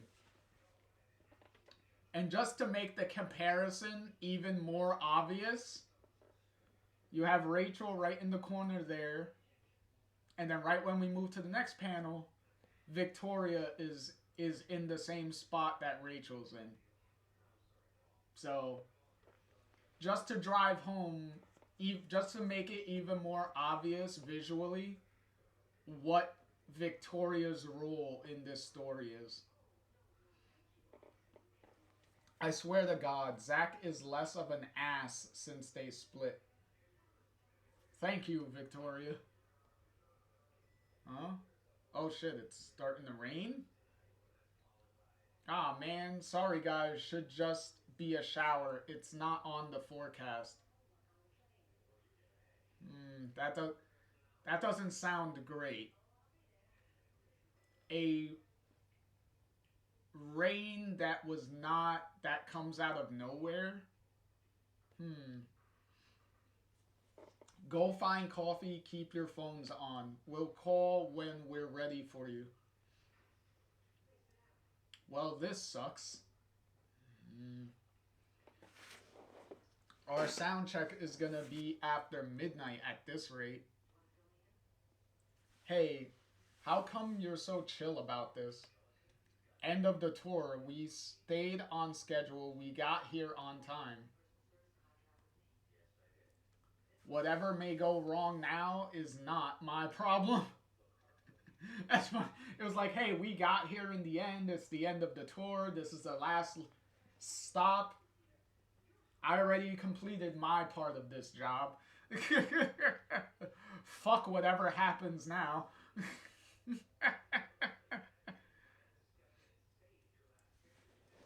Did you know they have a pirate festival here? Pix, everything okay? What's up, Pix? All good, all good. Think I got my, you know. Oh, you're using the period as you getting a period as a cover. Okay. I saw a restroom sign back there. I'll come with. What is happening? Oh, right. Got it. A little slow on the uptake on on saying period without saying period. All right. What did you see? I know that look, Pix. tuning into the other me, things are so much clearer now. That's good though, right? Depends what I see. All this power, how easy it is to tap into. I think I know what's coming. They just got the news first. How bad are we talking though? I just don't know, Max. No one knew that it was coming. On a side note, before things get even more serious than they are right now, than they're already getting, I do love that we get these interactions and these scenes between Max and Steph. See, this is really cool.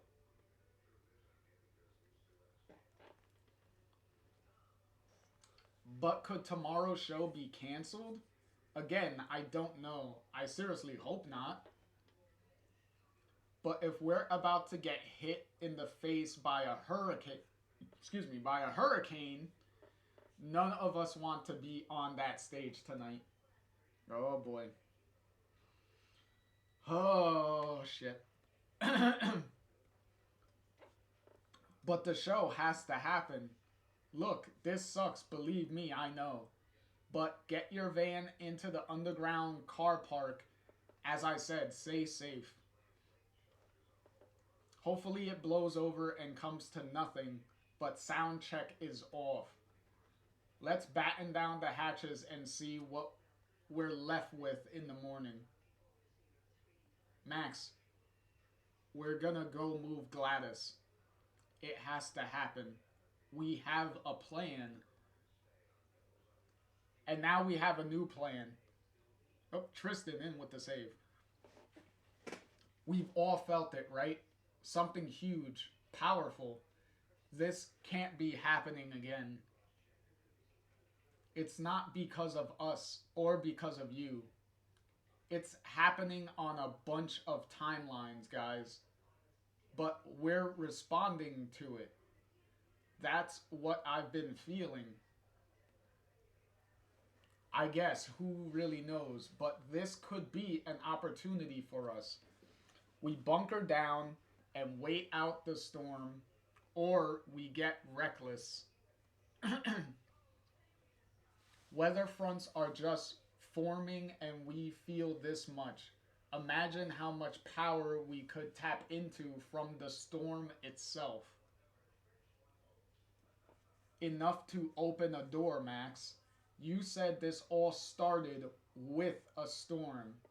Maybe it's supposed to end with one. Then when I faced it before, I let it win. I thought I only had two choices. I've paid for both of them. Now I'm not who I was then. I'm not alone and I'm not running from myself or from what I want. I'm ready to face the storm, to face a storm and win. Ooh. Ooh, that is oh boy. Uh, oh, and then now we have another cover of by Claudia here, which is really this really cool cover of three different realities going through mirrors here on windows. Well, going through windows. Between Max here with all the photos all over the place. Can I even make out some of the ones that are on the window? Nope, not really. No, I think one of them is the Polaroid picture that Max and Chloe took earlier when Max thought she was leaving the first time. When she thought she was leaving to the other timeline the first time. Oh, that makes sense. And then we got the this other Max over here writing in her journal, and then this other Max looking out at the Arcadia Bay lighthouse with some storm clouds clearly coming over the horizon in the ocean there. Hmm. Oh, and then we got a little of a special free comic book day bonus issue that came out in between everything, and another nice little cover by Claudia again. I do like how we have our four veterans here of the games with Rachel, Chloe, Max, and Steph over here in the corner with the storm behind them. That's actually really cool. And we also have a little cameo of Alex here, which makes sense because by this time in the comic books, um, True Colors had already been announced, and already we were getting closer to the release of True Colors. So they also did a little bit of a um of a sneak peek of Alex with this free comic book special here. So first of all, okay, here we go. Seattle, 2016. Okay, so we're going back a little bit. So first off, Pixie, thanks so much for agreeing to play test this baby. My professor said I should test the story out with a pen and paper system before I try to code it. So behold a video call the new pen and paper. No worries at all, Steph. It all sounded super intriguing, and this way I can fit sessions in around rehearsals. So win-win. Well, I hope this lives up to the hype. I'm all in. Let's do this. Okay, so it's been a year since the Leviathan laid waste to your small town. And on the anniversary of that fateful day, you and your closest ally finally made it back to the ruins, hoping to discover some fresh clue as to the supernatural powers that have been incubating within you ever since. Oh, okay, so I guess I wanna explore the ruins.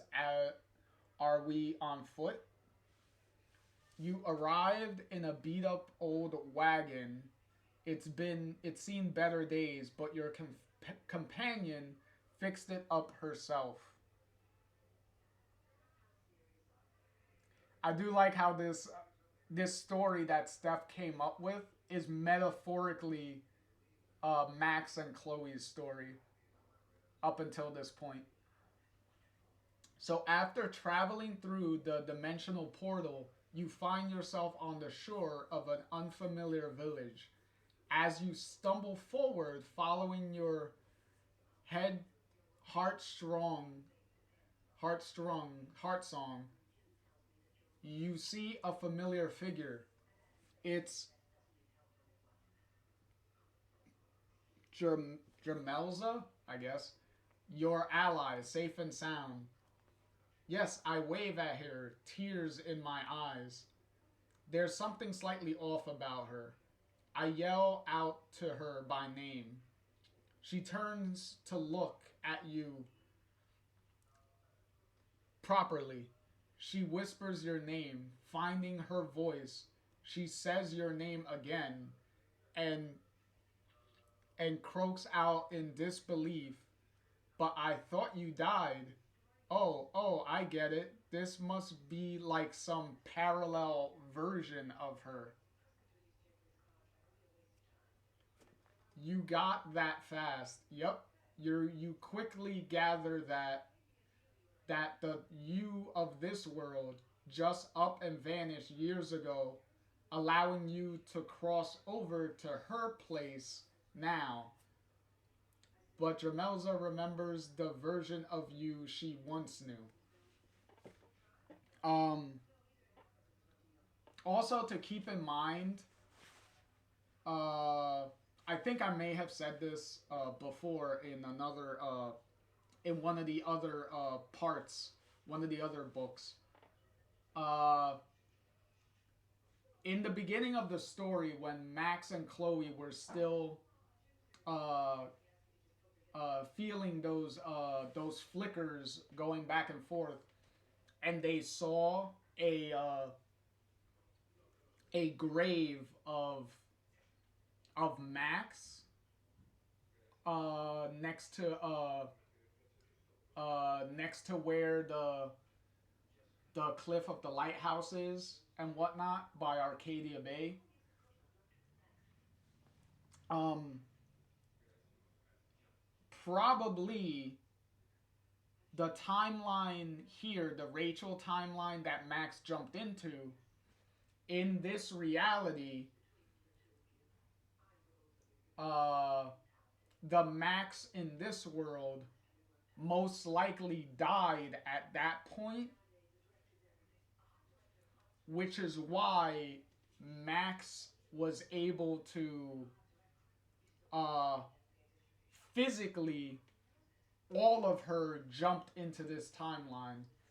Because when Max jumps into different timelines before, like in the main game, it was her like spiritual subconscious self that jumped between the timelines, because as we know, she technically leaves her body and her body is left in the timeline that the original timeline. Because when Max jumped back to the original timeline after she corrected the timeline where Chloe was paralyzed and stuff, Chloe herself already said that like did you forget what we did and stuff while you were gone? So her body still moves and stuff, and she's like on autopilot while her subconscious is like gone. So in this case, since this Max presumably is like dead, like her existence is pretty much has been gone already. Her whole being was able to jump into this, which is also most likely why it is so hard and they have to jump through so many hoops to get her to go back, because now there is no piece of her that is still in the other timeline in any way. So it's even harder for them to get her to jump back. So that's a pretty fun thing to kind of figure out. Because it's not like they ever address directly what the meaning of Max and Chloe seeing Max's grave at the beginning of the story really was. So one can only assume that the Max in this reality is like already dead somehow, and that's why that tombstone was there, because it's kind of like a clue as to into what happened into the timeline that she's about to jump into. But because it also explains why there isn't a like why there wouldn't be two Maxes running around here, you know. All right, so Oh, and there's a wide shot. Okay. Despite your best efforts to fit in with Dramelza's new life, you know in your heart that you don't belong in this world. You miss the version of her that you left on the other side of the portal. That doubt creeps in and treats and threatens to consume you. And I can't open the portal again?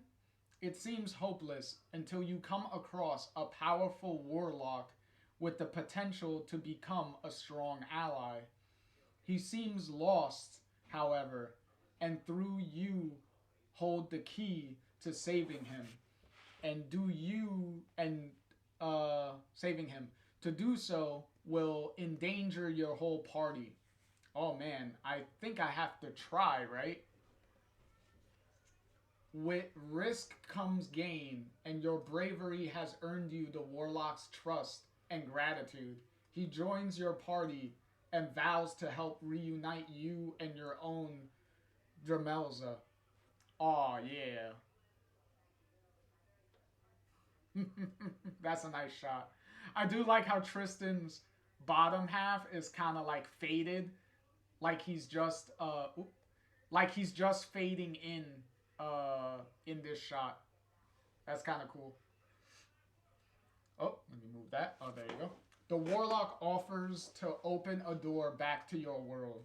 He can sense his you can sense his power, but know that your own is still weak. Do you let him try? Um, yes, I have to trust that he can do this. I'll say my tearful goodbyes to this Dramelza and my life here, and you do so. And Dramelza and her companion wish you the best, but you know that they'll miss you. Mm. I like Pixie's tiny little video shot here in the corner. But alas, the spell wasn't ready. After all, the warlock is sucked through into another world, and you find yourself trapped all over again. No! With this, you learn an important lesson that no one else can open the door for you.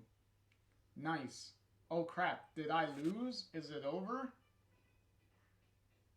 Mm. Okay, those are some of the same panels we saw last time when this was happening.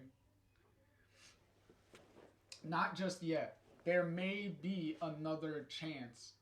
A traveling bard said to be able to read the very fates arrives in your village.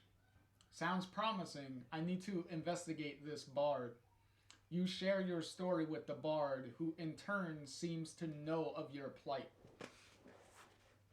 I do like how after every panel that we cut between Steph and Pixie's video chat here, you could tell like time is passing because they're always like in different clothes and stuff, and the time of day is also different and things like that.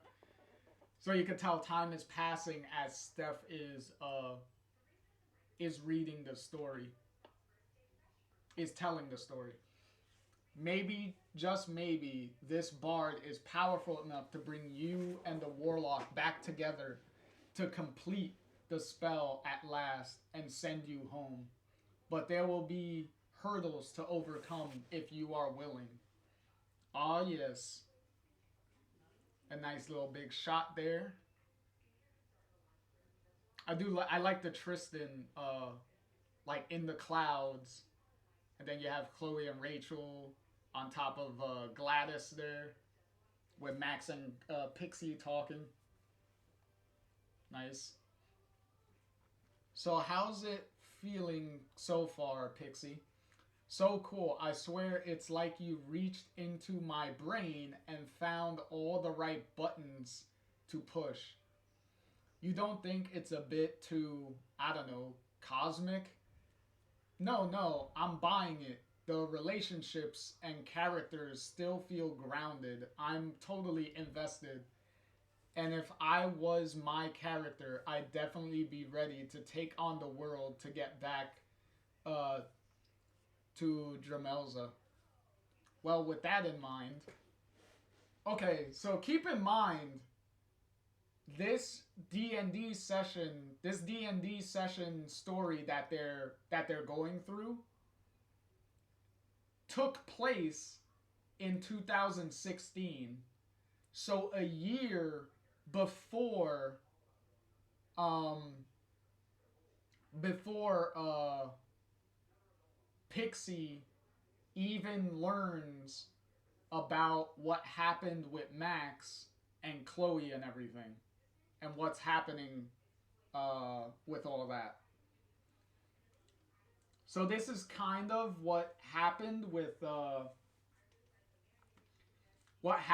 during the 2 year uh, time gap where Max is in the other reality, and meanwhile this Pixie, which is, I believe this is OG Pixie, and not the Pixie from the Rachel timeline, even even knows about anything that's going on. So it's a little bit of like, okay, what was Pixie kind of up to in those 2 years? So in this, for the purposes of this little short story, Steph kind of almost literally ironically writing a story that's really similar to the real story we've been following here. So Steph kind of foreshadowed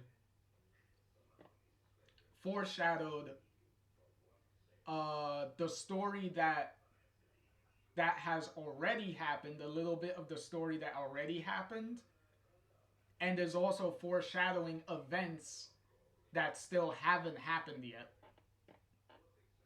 Well, at this point, because this is 2016, and the main story picked up in 2017 after Max jumped over to the other reality. In the last session, you and your allies had tracked down the ancient Leviathan, knowing that to face it and win could be the key to unlocking the power that you need to open your own door and return home. This may be your only chance. Are you prepared, or do you need more time?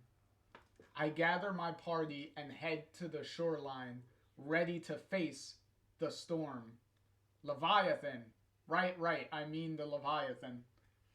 I like how Pixie subconsciously kind of feels that scenario, even though it hasn't happened yet. Discover the true adventures of Max and Chloe in the ongoing comic series. And I love this shot. This shot is really, really cool. If we took out all the dialogue boxes off of this, all the word boxes off of this, I would love to have this as a as a poster shot of the storm there, and then all the main characters that we've pretty much been following up until this point, all lined up, ready to face it. You got Pixie here, we got Max, we got Steph, Chloe, Rachel, Tristan back here. Like all of them just staring at the storm like we're going to face you now and not try to run from you. We're going to face you head on. That's really cool. I really like that. And we have some more variants, cover variants. Okay, this one is obviously, if you could read it down there, this one is a Pride Month variant for Pride Month, which is obvious because of the pride flag here and all the characters being colored in the different pride flag colors here. So that's pretty cool. The key point here, if you haven't noticed, is Tristan and Lawrence here. Because if you haven't noticed during the story, uh, Tristan and the Lawrence that broke his leg have been developing kind of a interest in each other as the story has gone on. If you haven't noticed, like they've been subtly talking about it here and there, but they haven't blatantly done anything. I think the most blatant thing they did was so far was at the end of this book that they that Chloe kind of noticed and like poked at him for it a little bit. So so yeah. Um so what else we got here? Oh, we got these little alternate covers for issue 1 here with the Max and Chloe one. I really like the more the more like cartoony like style that they have here. I really like this cartoon style. I've actually seen some cartoons that look very similar to this, so this is really cool. Very good work for I think that's pronounced Gretel Luxley. I think that's how you pronounce it. But they did a really good job here with all these covers. And then we got Rachel and Tristan here for the alternate covers for issue 2. So that's really cool. Um, and then a preview of the final book here. A new storm approaches. In the next in the final book, Settling Dust, which is ironic because the subtitle for the first book of the series was just called Dust. And then now in the final book, the dust is going to settle because the end of the whole story is going to be at hand. And another advertisement for the for the for the for the Academy book, which I have. Another the credits and everything for the bios for Emma, Claudia, and Andrea, as always.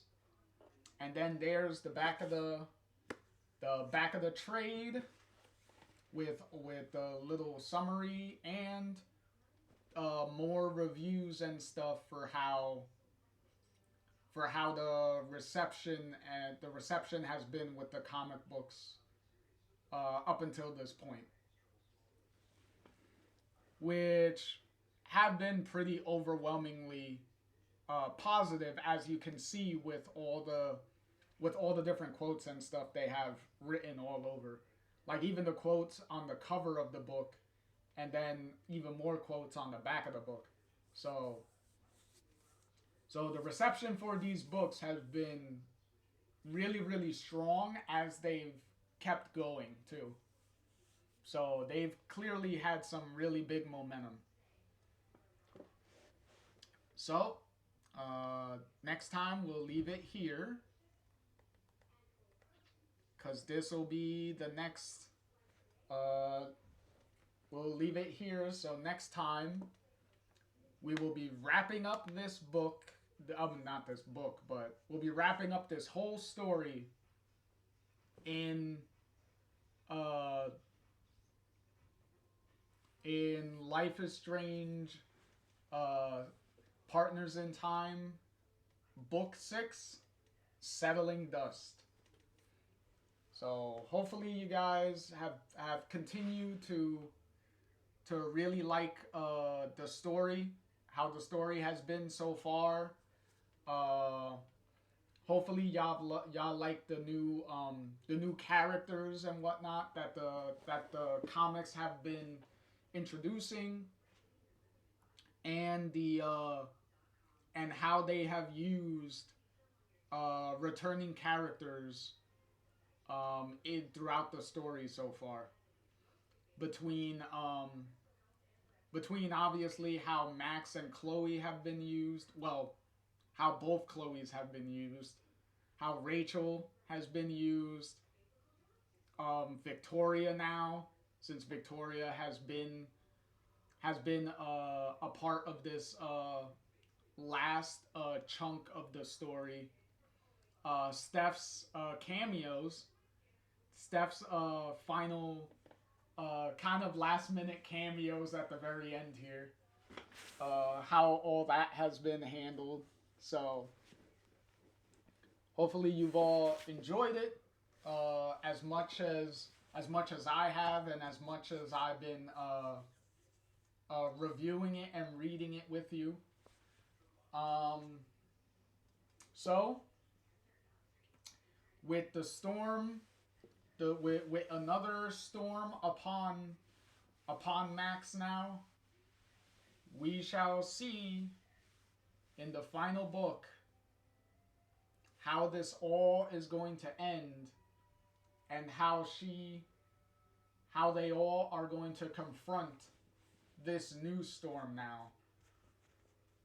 So, which also is a funny little plot point, because yet again another thing that that double exposure would take from this comic is the actual return of the storm itself, coming back. So, but clearly here we're gonna handle that in an entirely different way. But yet again another more plot points that that double exposure just plucked out of the comics again. But in any case,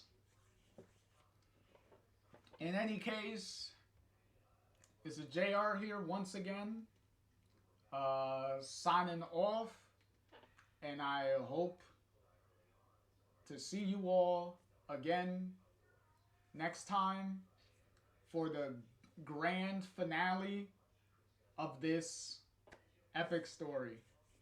Hope to see you there, and I'll catch you all in the next